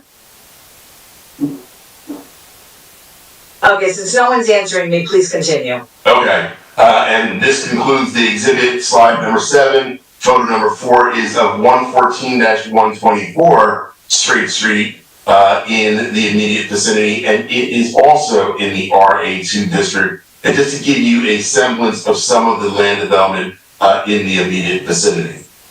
So with that, and the fact, just to repeat what you heard from, I believe, was Mr. Evans, about some of the similar approvals by this board for 21 Godwin, 8-10 Godwin, 112-114 Godwin, and of course recently 78-80 12th Avenue. Each application is, of course, reviewed on its own merits, but just to give reinforcement to the slide that I just showed you, that several applications have been approved by this board that mirror what is being proposed this evening. With that being said, I'll go into the relief that we're seeking as captured by your board. Mr. Williams, can I interrupt you 1 second, please? Certainly. Madam Chair, I thought I heard the secretary asking for me before. For some reason, my computer or Yes, she did. screen was frozen. I couldn't get in, but I heard. Yes, she did, but when I reached out to her, I couldn't get her, so I don't know what, you know. Madam Secretary, if you're there, okay, Mr. Aquaviva's computer is back up. Yes, I spoke to him, he'll handle it. I did get through to him. Thank you, I apologize for that, okay. My apologies, Mr. Williams. Okay, I'm sorry, Mr. Williams, go ahead, please. Thank you, Madam Chair. So again, Mr. Deutsch's report captures the reliefs. We're seeking 4 variances. Those are the non-pre-existing deviations from your code, and each of them are relatively minor. Side yard, 0 proposed, 5 required. Again, I point the board to the exhibit that I just showed you, and even in this picture, you can see that there are minimal side yards or non-existent side yards in this immediate vicinity, on other properties, excuse me. Rear yard, 20-foot required, 17 proposed, and then building coverage, 60% maximum, and we have a 2% deviation here. We come in at 62%. Lastly, open space, 900 square feet required, 425 feet is proposed. What I would like to submit to the board, and I'm not going to make the same mistake I made in the prior application, but I will begin by saying, in my professional opinion as a planner, although this is an undersized lot, in my opinion, the C2 context would be the more appropriate context in which to consider our relief. Again, as this board knows, the C1 context comes directly from the municipal land use law and is typically known as the traditional C variance or the hardship variance. And that variance requires a showing that there's a hardship created on a particular lot by the unique shape, size, topography of the lot, and or a building thereon. In this case, we have a unique size of our property because it is undersized. Again, 5,000 feet is required, and we come in at 2,500 feet. So we're definitely undersized, which creates some hardship, but in my opinion, again, this flexible C2 context is a more appropriate context for consideration of our release. Under the flexible C2 context, as this board knows, the board can consider if the benefits of granting the release from those deviations from your bulk and area standards is a better zoning alternative than a strict application of your code. And what that really means is that there's a trade-off that makes sense for overall context of the project, or that the benefits outweigh the detriments. Further, the relief has to be grounded in the purposes of zoning. There's a court case that you may have heard me cite before. It's called the Pullen case, and in Pullen it suggests, particularly for applications like this, where you have a redevelopment area and a project in that redevelopment area that proposes to advance the purposes of your redevelopment plan, in this case by removing a vacant lot, that the board can look at the overall project, or to put it another way, the C variances as a whole as opposed to individually. I'm going to submit that the Pullen court case is on point for this particular application based on the testimony that Mr. Evans provided and supplemented by the testimony of Mr. Reed. That is that if you take each of those C variances and group them together and look at the project as a whole, I think I submit to the board that you have a better zoning alternative than a strict application of your code. With that being said, the purposes of zoning that would be advanced if you were to grant the release under the Pullen court case context, certainly subsection A, it is the first purpose of zoning, and it's a bit of a catch-all, but I think appropriate are particularly appropriate in this application for the following reasons. Subsection A, to encourage the municipal action to guide the appropriate use or development of all lands in the state in a manner which will promote the public health, safety, morals, and general welfare.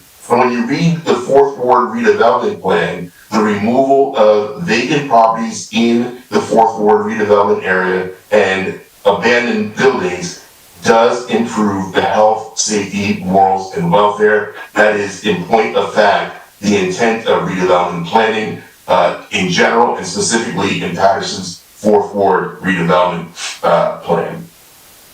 Subsection I, to promote a desirable visual environment through creative development techniques and good civic design. In my professional opinion, this is a twofer. The first part that would be advanced if you were to grant our relief is certainly the aesthetics of the property. The low-hanging fruit is the removal of a vacant lot is an aesthetic improvement that improves the visual environment, but also the approach to this thing and the site plan as testified to by Matt Evans and then supplemented again by Mr. Reed in terms of how he will approach the colors and materials, to Commissioner Brooks' point. But the civic design is also part of subsection I, and you heard Matt Evans' testimony about his design approach to this corner lot, making it work so that we have open space that can be used by the residents and landscaping on both sides of this property. In terms of the benefits versus the detriments, in my professional opinion, if you were to grant those reliefs, each of which I would submit to the board are relatively minor, there would be absolutely no detriment to the public good. In fact, and certainly nothing that rises to the level of substantial detriment to the public good. I would submit to this board, in point of fact, you would be enhancing not only the site, but the surrounding neighborhood. And remember, the detriment to the public good is all about detracting from community character and bringing down property values, as opposed to what's being done in this instance, where you have JCM investing in a redevelopment area, introducing quality housing, and something that will better or improve the public good. Certainly no impairment to the zone plan or master plan. We reviewed the master plan, and the master plan actually encourages infill development like this, so there would be no impairment to your zone plan. And I would go a step further and say certainly no substantial impairment to the zone plan. In point of fact, once again, you would be advancing your zone plan by approving this application. And so for all those reasons, it's my professional planning opinion that this board could comfortably grant, under the C2 context, the reliefs that are being sought, particularly when you approach them in the Poland context and look at the project as a whole. And that would complete my direct testimony. Thank you very much, Mr. Williams. Thank you. Okay, at this time then, I'm going to open it up to the public to see if anyone has any questions of Mr. Williams. And, Madam Secretary, do we only have the one caller? Yes, I already spoke to Mr. Aquaviva. His name is Reverend John Varvella, or Varvera, I'm not sure of the spelling. Are you there, sir? Yes, it's Algira. Reverend John Algira. Okay. Algira. I'm gonna, so I don't mess anything up here, I'm gonna call you Reverend John. I believe that you wanna make some comments. If you have any questions of Mr. Williams, I'll give you an opportunity to do that right now, but your comments, I'll give you 5 minutes to make your comments, if that's what you wish to do. Well, yes, you want my address? I live in the Fourth Ward, Yes, give me your name, and spell your name, I'm sorry, spell your name for the reporter, and also, your address there, please, thank you. Yep, Reverend John Algira, Algera, 409 East 25th Street, Paterson 07514, been engaged in ministry and all kind of levels in the Fourth Ward for 42 years. So I do have a couple of questions and a couple of comments. Since Mr. Evans and Mr. Williams have quoted from the Fourth Ward redevelopment plan, which I've been reading also, I just want to read a note from page 51 and ask Mr. Williams or Mr. Evans a question where it says the purpose of the design standards of the Fourth Ward redevelopment plan is to ensure that the quality of construction, the general design and aesthetic of all new construction meets certain minimum standards. These are meant to encourage design that's sensitive to the context of the Fourth Ward and does not in any way detract or denigrate the character of the existing community.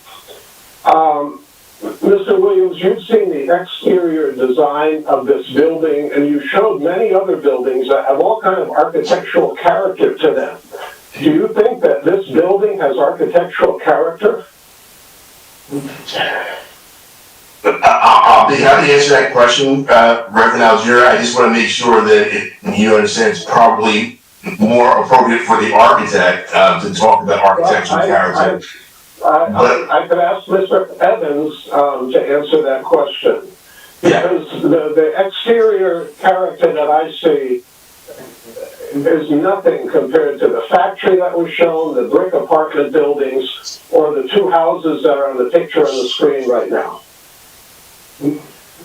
Okay, so before Mr. Evans jumps in, I would just, I'm looking at page 51, Reverend, and the guidelines or general design standards are provided to serve as guidelines for new development.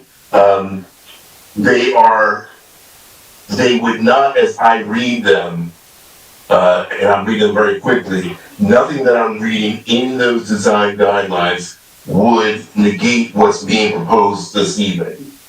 And so one of the reasons I shared, and I'll let Mr. Evans, follow up, but one of the reasons I showed the varied housing typologies in the area is to show that it's not a homogeneous section of Paterson, meaning you've got the image that's on the screen at this moment, different materials that are being used, different roof pitches, different fenestration. So there's no homogeneous, it's not a homogeneous land development pattern. In fact, one of the images I showed you are showed in my exhibit, which is relatively new. This one is different than the two buildings on either side. So I'll let Matt Evans testify, but I just wanted to share with you my interpretation of what the redevelopment plan is striving for. And Mr. Evans, with respect to the question raised by the neighbor, the issue, or at least the framework of the question is the design that we have proposed. Can you tell us how you go about the analyzing and figuring out how the exterior of this kind of building should look in terms of looking at the redevelopment plan requirements that George alluded to? Do you also take into account the surrounding area, or what are your obligations in the redevelopment zone, I guess is the right way to ask it? Well, we've done a variety of different styles in this neighborhood. I mean, we just finished, there's some on 12th Avenue and I believe Auburn. We have a multi-family. We just were completing, and it's similar to this massing, and we mixed it up. So all the houses aren't the same, all the developments are not the same. There's always a variety of different housing styles. So this is varies a little from the other ones, but we would be mixing it up to give it more of an aesthetic appeal. And again, you're bound to some degree by what the redevelopment plan tells you about the aesthetic appearance. Is that fair to say? Yeah, so we don't want to make it, there were some comments, regarding different colors and things, and, we do, like to keep it with earth tone colors, keep it, complementary to the aesthetic of the neighborhood. But again, you are bound to our certain aesthetic requirements. In other words, The gentleman indicated this building doesn't look a lot like some of the surrounding buildings. Of course, many of them are older housing stock and older buildings of different types. We cannot match those buildings strictly in accordance with the redevelopment plan. Is that fair to say? Well, there are different types of buildings too. I mean, Right. you have a tenement style building or a large apartment building or older multifamily, frame dwellings. Right. And, a lot of them lost all their appeal over the years. I mean, they ripped the porches off, they changed it with, put siding over brick. So they're not really following any artistic or architectural character of the original intent of the design. So again, that's one of the reasons that the governing body, or at least an element of what they proposed or created when they created a redevelopment plan, was one of their goals, would it be fair to say, was to develop not necessarily exact continuity, but a framework that new developers would have to work within. Right. And that's what we've done here? Okay. Yeah, Madam Chairperson, let me give my comments, or your meeting's gonna go too long, and. Okay, don't worry about, yes, I appreciate your comments, Reverend, your questions. I mean, I think, they've answered that question. I don't want to belabor that point, but I would like to hear your comments, please. You have 5 minutes to state your comments. Okay, I will just say, Mr. Evans, I would argue with our attorney that as you look at the pictures and the plan, these buildings are boxes. I would just appeal, Mr. Evans, please design beautiful buildings. Secondly, on page 35 of the redevelopment plan, and twice tonight, the intent has been read from page 35 about R2 residential district. But what hasn't been read is that the principal permitted uses under that say detached single-family dwellings, attached single-family dwellings, two-family dwellings, 3 to 4 family dwellings. We're looking at a 6-family dwelling here. And it's my opinion that we are just increasing the density and the toughest neighborhood of the city. And although we need houses on these lots, although we need the development, and there have been some beautiful buildings, we are overbuilding, in my opinion. I'm happy to see a little backyard on this one. It seems to me a 3 or 4 family would be much more appropriate. People need open space. I understand on a 25-foot lot you can put a 6-family house and no parking is required, but parking is horrendous every place in this city, including on my block. In fact, if everyone parked, if people didn't illegally park right up to every stop sign, we would not have enough parking spots in this city. So I would just submit to the commissioners, and I thank you for listening to me, that this is overbuilding this lot. The variance is asking for, the lot is half the size of what's required. And I would encourage you to decline this request and for the developer to submit something that is a little smaller, that can still generate some income, provide good housing for people, but not overbuild this neighborhood that is already in deep trouble and trying to come back. So that is my testimony, Madam Chairperson. People do need space and they need beauty. And so I thank you for listening to my comments. We appreciate your comments. Thank you for calling in. Okay, so at this time I'm going to open up questions to the commissioners. Commissioners, any questions? Okay, Mr. Williams, or any questions in general, please speak up now. Mr. Williams, I agree with the gentleman. He just articulated better for the redevelopment plan, because I've gone through that redevelopment plan, and he articulated it better than I could have. However, I agree with him about the oversize of the lots, because in the fourth, it says clearly in there that we should be doing more 1 and 2, 3 families to be in line with the neighborhood. You know, it doesn't say it like that, but it says it to that effect.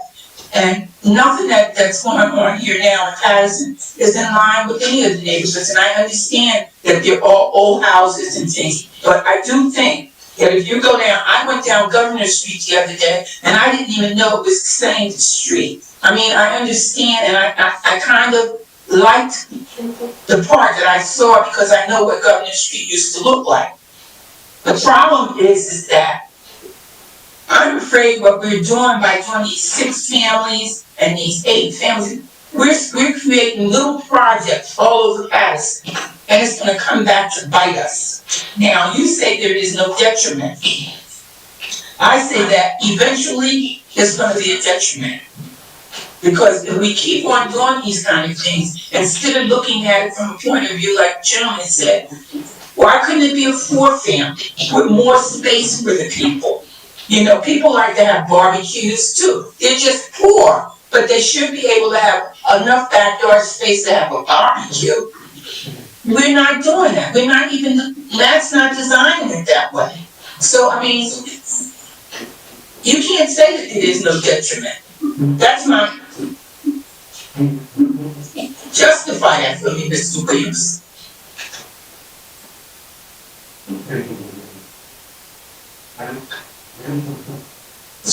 Mr. Williams, can you justify that for her, please? Certainly. So Commissioner Brooks, a couple of points, and I'm going to echo Mr. Reed and say I understand you 100%.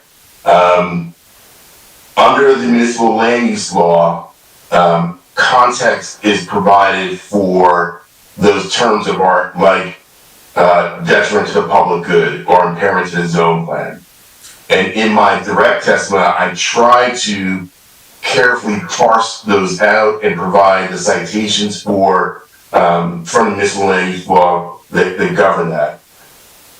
Your point is that the proposed development will have a detriment because you're overpopulating. Right. And so thank you. I was about to lose that thought. It's okay. So again, good point, but I just want to give some context. The way the redevelopment plan is drafted, and that's why I gave kudos to the Paterson redevelopment plans, because they actually perform. If you read it correctly, as did the Reverend Algira, but if you look at some of the vignettes or graphics on that page, so you start with the intent and purpose of the zone plan, as was read by Mr. Deutsch, repeated by myself, and acknowledged by Reverend Algira. And then you see the permitted uses and you look at the graphics that show quite vividly the redevelopment plan's intentions for multifamily. And I'm looking at page 35 now with something very similar to what's being proposed. So I would submit to the board and in response to Commissioner Brooks, in my professional opinion, it's your redevelopment plan's intent to not only incentivize development, but to incentivize more intense development. Keep in mind that in a redevelopment area, the sole purpose of a redevelopment plan is to address conditions of, I'm going to use the term blight just to simplify it.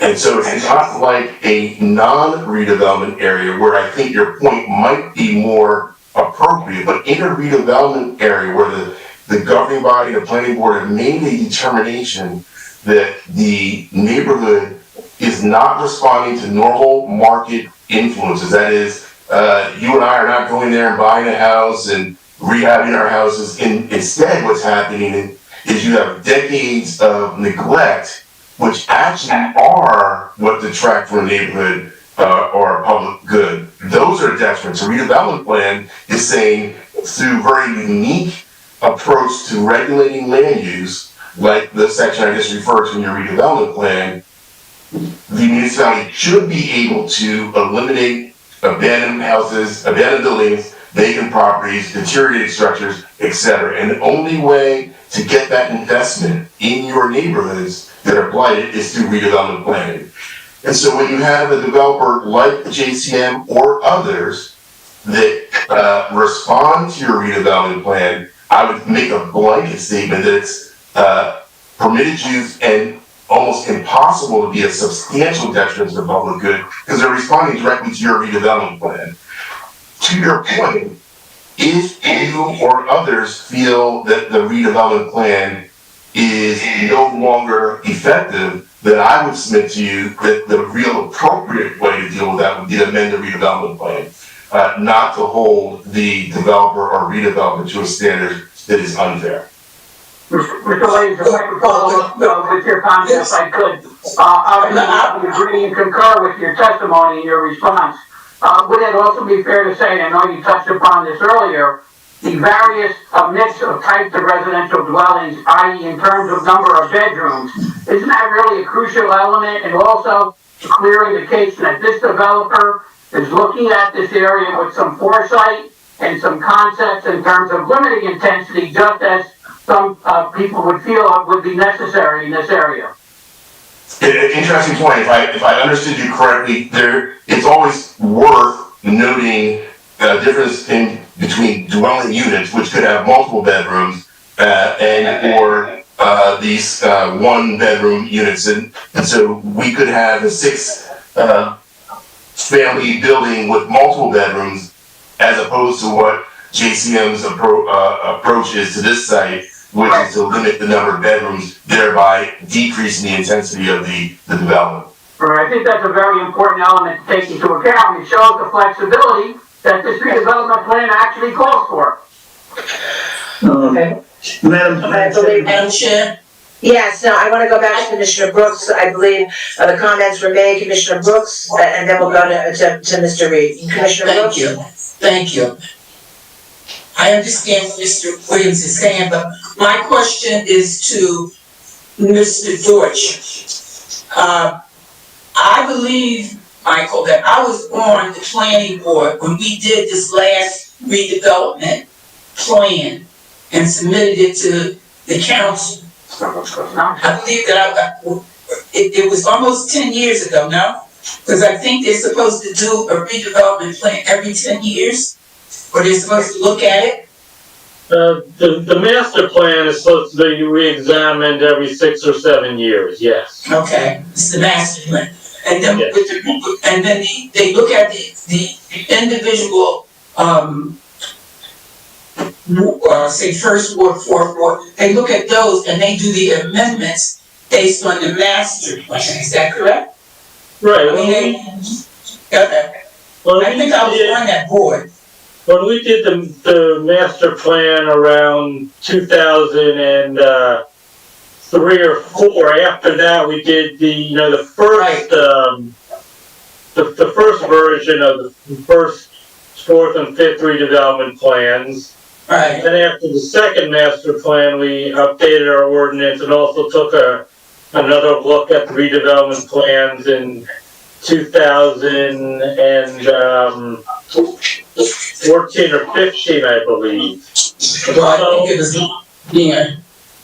So yes, I mean So every I know I thought it was every 10 years for the master plan, and then the redevelopments for the different wards is done. We should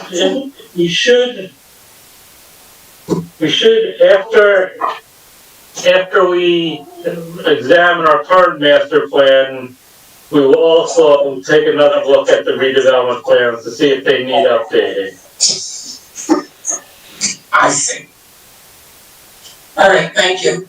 Okay, commissioners, before I go on, wait, hold on. I think Mr. Reed, and then I know what Mr. Aquaviva wants to say something as well. Go ahead, Mr. Reed. Yes, thank you, Madam Chairman. Madam Chair, I just want to make this one comment here. I'm pretty sure all of us can recall about 8 years ago, the heart of the 4th Ward. And when I say that, I'm talking your Darwin Ave, your Hampton Ave, your 12th Ave, your Governor Street, the Harrison Street, the Rosa Parks Boulevard, the Carroll Street, the Auburn Street. That area looked like a ghost town. It was nothing but vacant and abandoned housing all throughout that area. There was a lot of drugs and crime and illegal activities and stashing of drugs in houses, a lot of fires. Every other night, things burned down there. All right.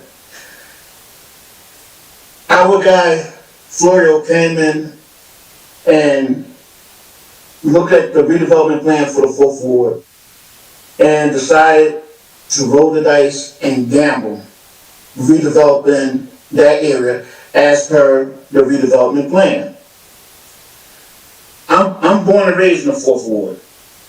And when he started doing this stuff, first of all, the 4th Ward reminded me of the 9th Ward of New Orleans after Hurricane Katrina when I visited. It was like a ghost town. And I thought this guy, Florio, was crazy. And he gambled and rolled the dice with his own money and brought life back to that area. And not only did he, everybody was saying this guy is crazy. And he started redeveloping that area. He had a vision and a goal based on the redevelopment plan that we have. And started redeveloping that area. And as a result of that, we have some nice buildings that we built. Maybe some of them look as pretty as they should be, we could adjust that. And going forward, like I said, my hands will be more into the exterior designs of these buildings as well. And we are renting out apartments to some very fine, decent, working class people. 12 years ago, they were building these 2 families in that area, and it was basically all absentee owners because nobody wanted to buy a house in the 4th Ward or spend that kind of money in the 4th Ward. Nobody wanted to touch it. Only one that was doing some stuff in there is Habitat, that's special programs, low income, development. And anybody who had any money, they wanted, if I got money, give me a house somewhere else. I'm not going to live down in the 4th Ward. It's crazy down there. And then the Reverend said about the crime. If you think it's crime now, remember the crime was there 6 years ago, 7 years ago, 8 years ago? It was crazy down there in the 4th Ward. So many homicides, so many this, so many, it was all crazy down there. Shootings out there in the daytime out there. Like I said, I'm in the 4th Ward every day. I'm 56 years old now. I was born and raised in the 4th Ward. I went to school in the 4th Ward. I worked throughout the 4th Ward. I lived throughout the 4th Ward. The 4th Ward is my ward. And I am so proud of what the 4th Ward has become and what I believe it is going to become. Thank you. So I don't want to take up any more time like that, but and not only does we redevelop this, we created so many jobs. We have so many people from the 4th Ward throughout the city of Paterson that's working every day based on this redevelopment. So it's redevelopment and economic development. We buy our supplies and materials, most of it from local businesses, from the plumbing supply places, to the electrical supply places, to the lumber supply places, right here in Paterson. So this, what this crazy guy Florio did, he had the heart and courage and the vision to do this. And I am so proud of him. He's my mentor in doing redevelopment for myself and me. And I'm so proud of him, and I'm grateful for him. And so, to say that we shouldn't be developing because there's crime in this area, no, we're going to develop this area until we push the crime out of the 4th Ward. I appreciate that. Thank you, Madam Chairwoman. I appreciate it. Okay. Mr. Aquaviva? Thank you, Madam Chair. I just wanted to point out a couple of things very quickly. And, Mr. Reed makes some very good practical points about the 4th Ward, which I agree with entirely. Mr. Williams, I couldn't possibly describe the redevelopment plan or the technical aspects of planning any better than he did. And Commissioner Brooks, you make some valid points. But what I want to point out is this. And I want to commend the board itself because you hear these applications, on an ongoing basis, and you try your best to analyze these and look at these applications in the best light of the city and in conjunction with the testimony that you're hearing. But I wanted to point out one thing that I've heard tonight and I've heard over the past couple of meetings. Maybe caution is too strong of a word, but I would like to point out a couple of things to the board. And you heard a couple of those things tonight. In terms of this current application, it's a proposal for a 6-unit residential apartment building. It is a permitted use. It's a permitted use in this zone. It is a permitted use under the redevelopment plan. And you do not have a legitimate basis to deny an application like this simply based on the fact that it is a 6-unit and you believe it is too dense. And looking at the variances, I'm looking at in front of you right now, 5 variances, 5 requests for variance relief, I should say. If you believe the application is too dense for this size of a lot, well, that might be a legitimate reason to deny it. In this case, you have a 2,500 proposed lot, a minimum requirement of 5,000. Dare I say, it's not much unlike many other applications that have been approved by this board. Lot width, you have a minimum requirement of 50 feet. Proposed is 25 feet. Again, if you believe that an application like this should not be approved on that variance relief, well, you could possibly deny it on that. Again, I won't pass judgment on whether that would suffice or not. You're looking at essentially a 5-foot side yard setback. You're looking at a very small building coverage. I'll call it de minimis. It's a 2% variance for building coverage. And in terms of lot surface coverage, you're looking at a 2% request for variance relief, and open space for approximately 475 square feet. My point is, if the board were not inclined to grant this application based solely on those bulk variance relief requested, well, you might have a basis for doing so. But to solely deny relief, if that's the board's intent, simply on the fact that there is a 6-unit project being proposed on this lot, my legal opinion to the board would be that you do not have a basis to deny the relief simply on that one aspect. And I go back, and I'm kind of a circular argument back to the first thing I said, because this type of a proposal is permitted in this zone and under the redevelopment plan. If it wasn't, then Mr. Deutsch would have referred this to the Board of Adjustment, and there would wholly, and correct me if I'm wrong, Mr. Williams, a whole other set of criteria in terms of approving or denying this application. So I just wanted to point that out to the board because the board seems to be revisiting these issues on an ongoing basis. And I just wanted to clarify some of the issues that the board is going to have to deal with these moving forward, with these types of applications moving forward. That's all I have. Madam Chair, before you go on, I'd like to speak to Mr. Albanese in terms of what he just said. Go ahead. First of all, what you said is true. It's a permitted use.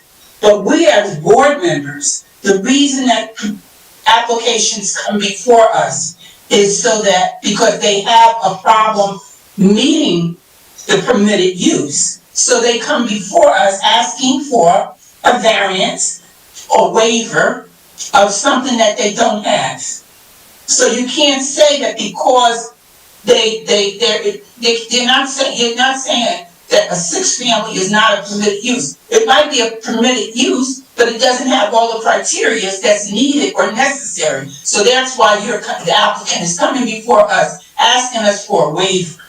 So you can't say that we should not, that we can't go by it being a permitted use. That has nothing to do with it. The variance is the ones that have the thing to do with it. We do not have to give variance when we don't have to give variance or waivers on a application just because they have a permitted use. The permitted use is only because they're coming before us asking us for something to make it permitted.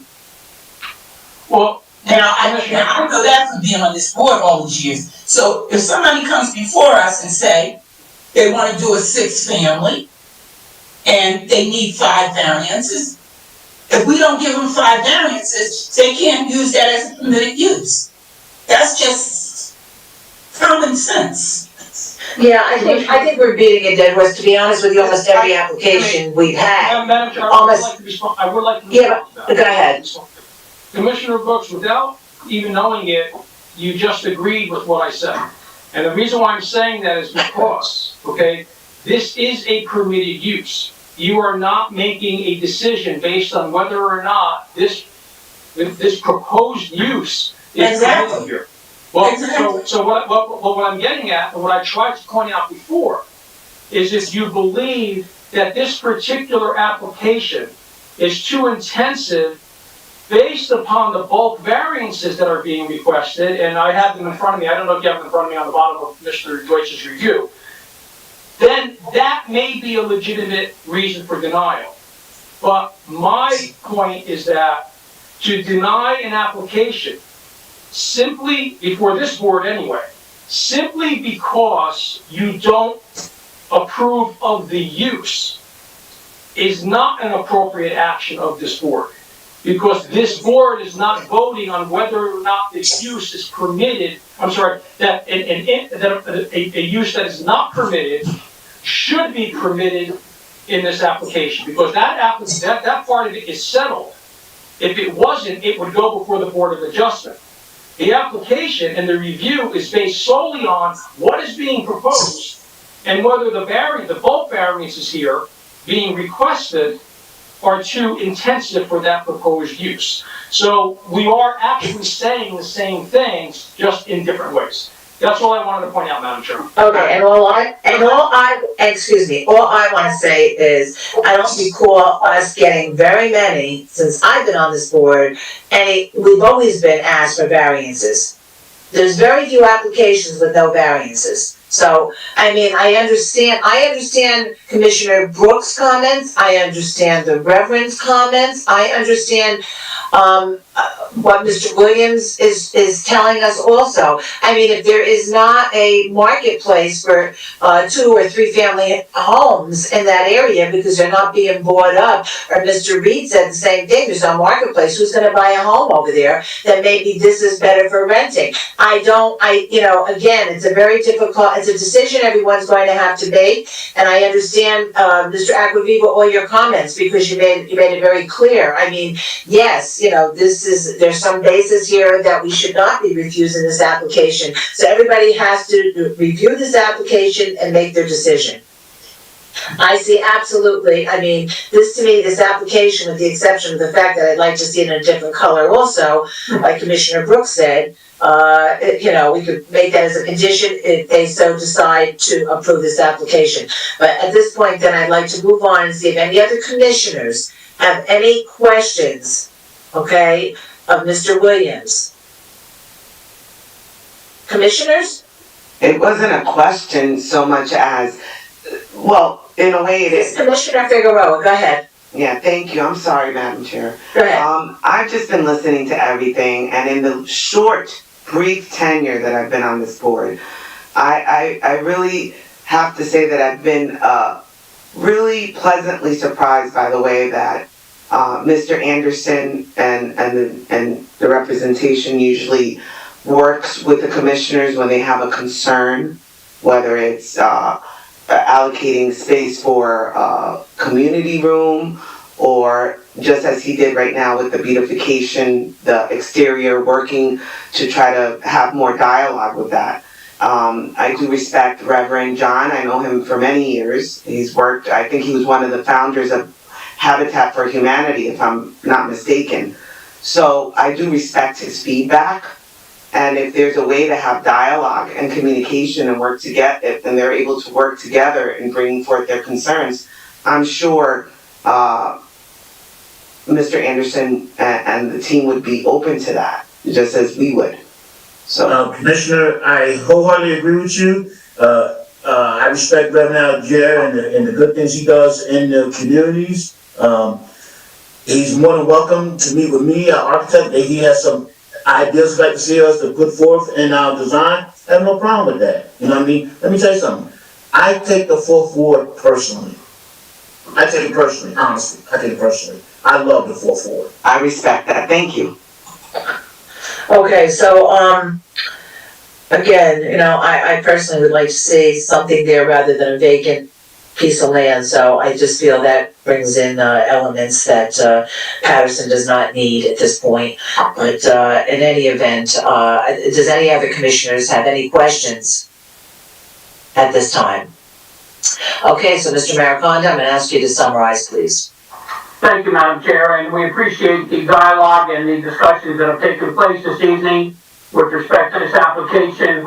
I'm going to follow up all of that discussion from all different perspectives, only by indicating to you in my summation that this applicant has made a firm commitment, as per Mr. Reed's comments earlier, to look at every site, analyze it, and treat it as an individual site in terms of what can be developed there within the parameters of the redevelopment plan and the master plan of the city of Paterson.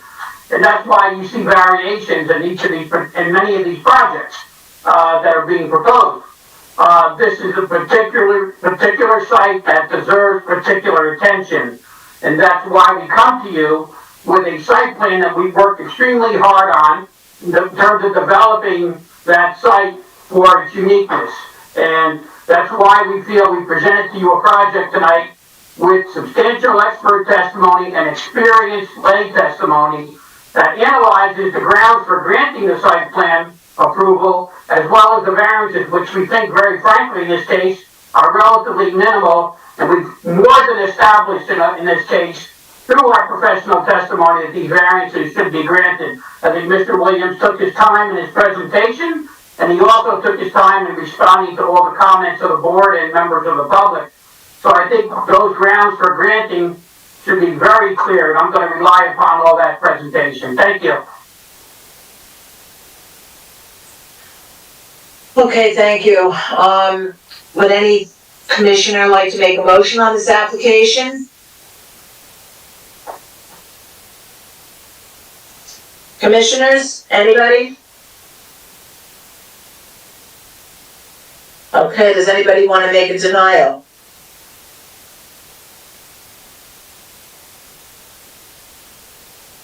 Okay, commissioners, we gotta do something here. Madam Chair, I would like to make a motion for approval, but I don't have the paper in front of me actually. Okay, To the record for you, sir, if you so wish. Can you please? Can you so Commissioner Ahmed, who's making it? Commissioner, Councilman Khalid. Go ahead, Councilman Khalid. Is that you, sir? Yeah, I think, Okay. Is it for approval or denial, sir? approval. Okay. On the application of JCM 1012 LLC, 36 Auburn Street, Block 3605, Lot 17 and 27 Godwin Street, Block 3605, Lot 18. At the property address located at 36 Auburn Street, I move, Councilman Khalid moves that the board attorney prepare a resolution granting state approvals, conditional use approval, site plan approval, subdivision approval, bulk variances for state, all variances approved. And, excuse me, as a condition, okay? Conditions will follow afterward, ma'am. I'm sorry? The conditions will come after I read. No, Commissioner, no. No conditional use involved. There is no conditional use. Madam Chair. can I- Okay. There is no conditional use involved, and there's no subdivision involved.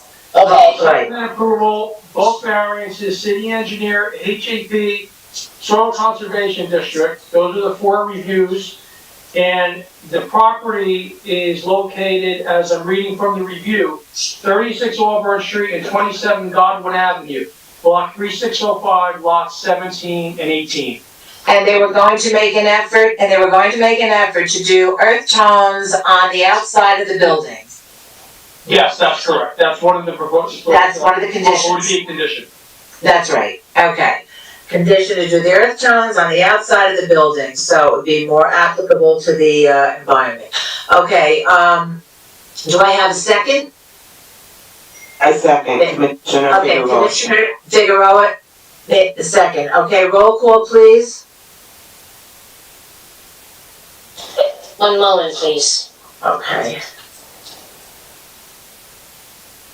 I was reading off the motion to approve, but I didn't have the other information. So Councilman Kalik, with the following conditions, you're the first, Figueroa is the second, Commissioner Ahmed.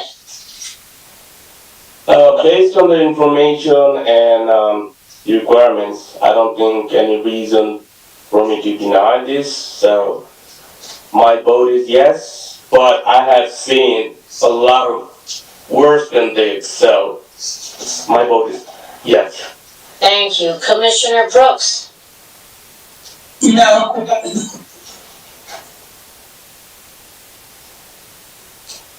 I think that you said no, but wanted to say something afterward. Am I incorrect here? She just said no. I said no. I'm already on record for the way I feel. I couldn't hear anything after that. Kind of cut off. I apologize. No. Okay. Your vote's no. Commissioner Santana, your vote, please. Yes. Thank you. Commissioner Figueroa? Yes. Councilman Kalik? Yes. And Chairwoman Northrop? Yes. The vote is 5 in the affirmative, so congratulations. Thank you very much, everyone. Thank you, commissioners. We appreciate your time. Thank you, congratulations. Commissioners, don't go anywhere. Mr. Deutsch, do we have any other business this evening? I can't, you're muted. We have no further business. No further business, so then our, Next meeting will be on, April 21st. yes, regular meeting. April 21st, regular meeting. Okay, everyone, stay well, see you then. Have a good evening, everyone. Good night. Good night. Good evening, everyone.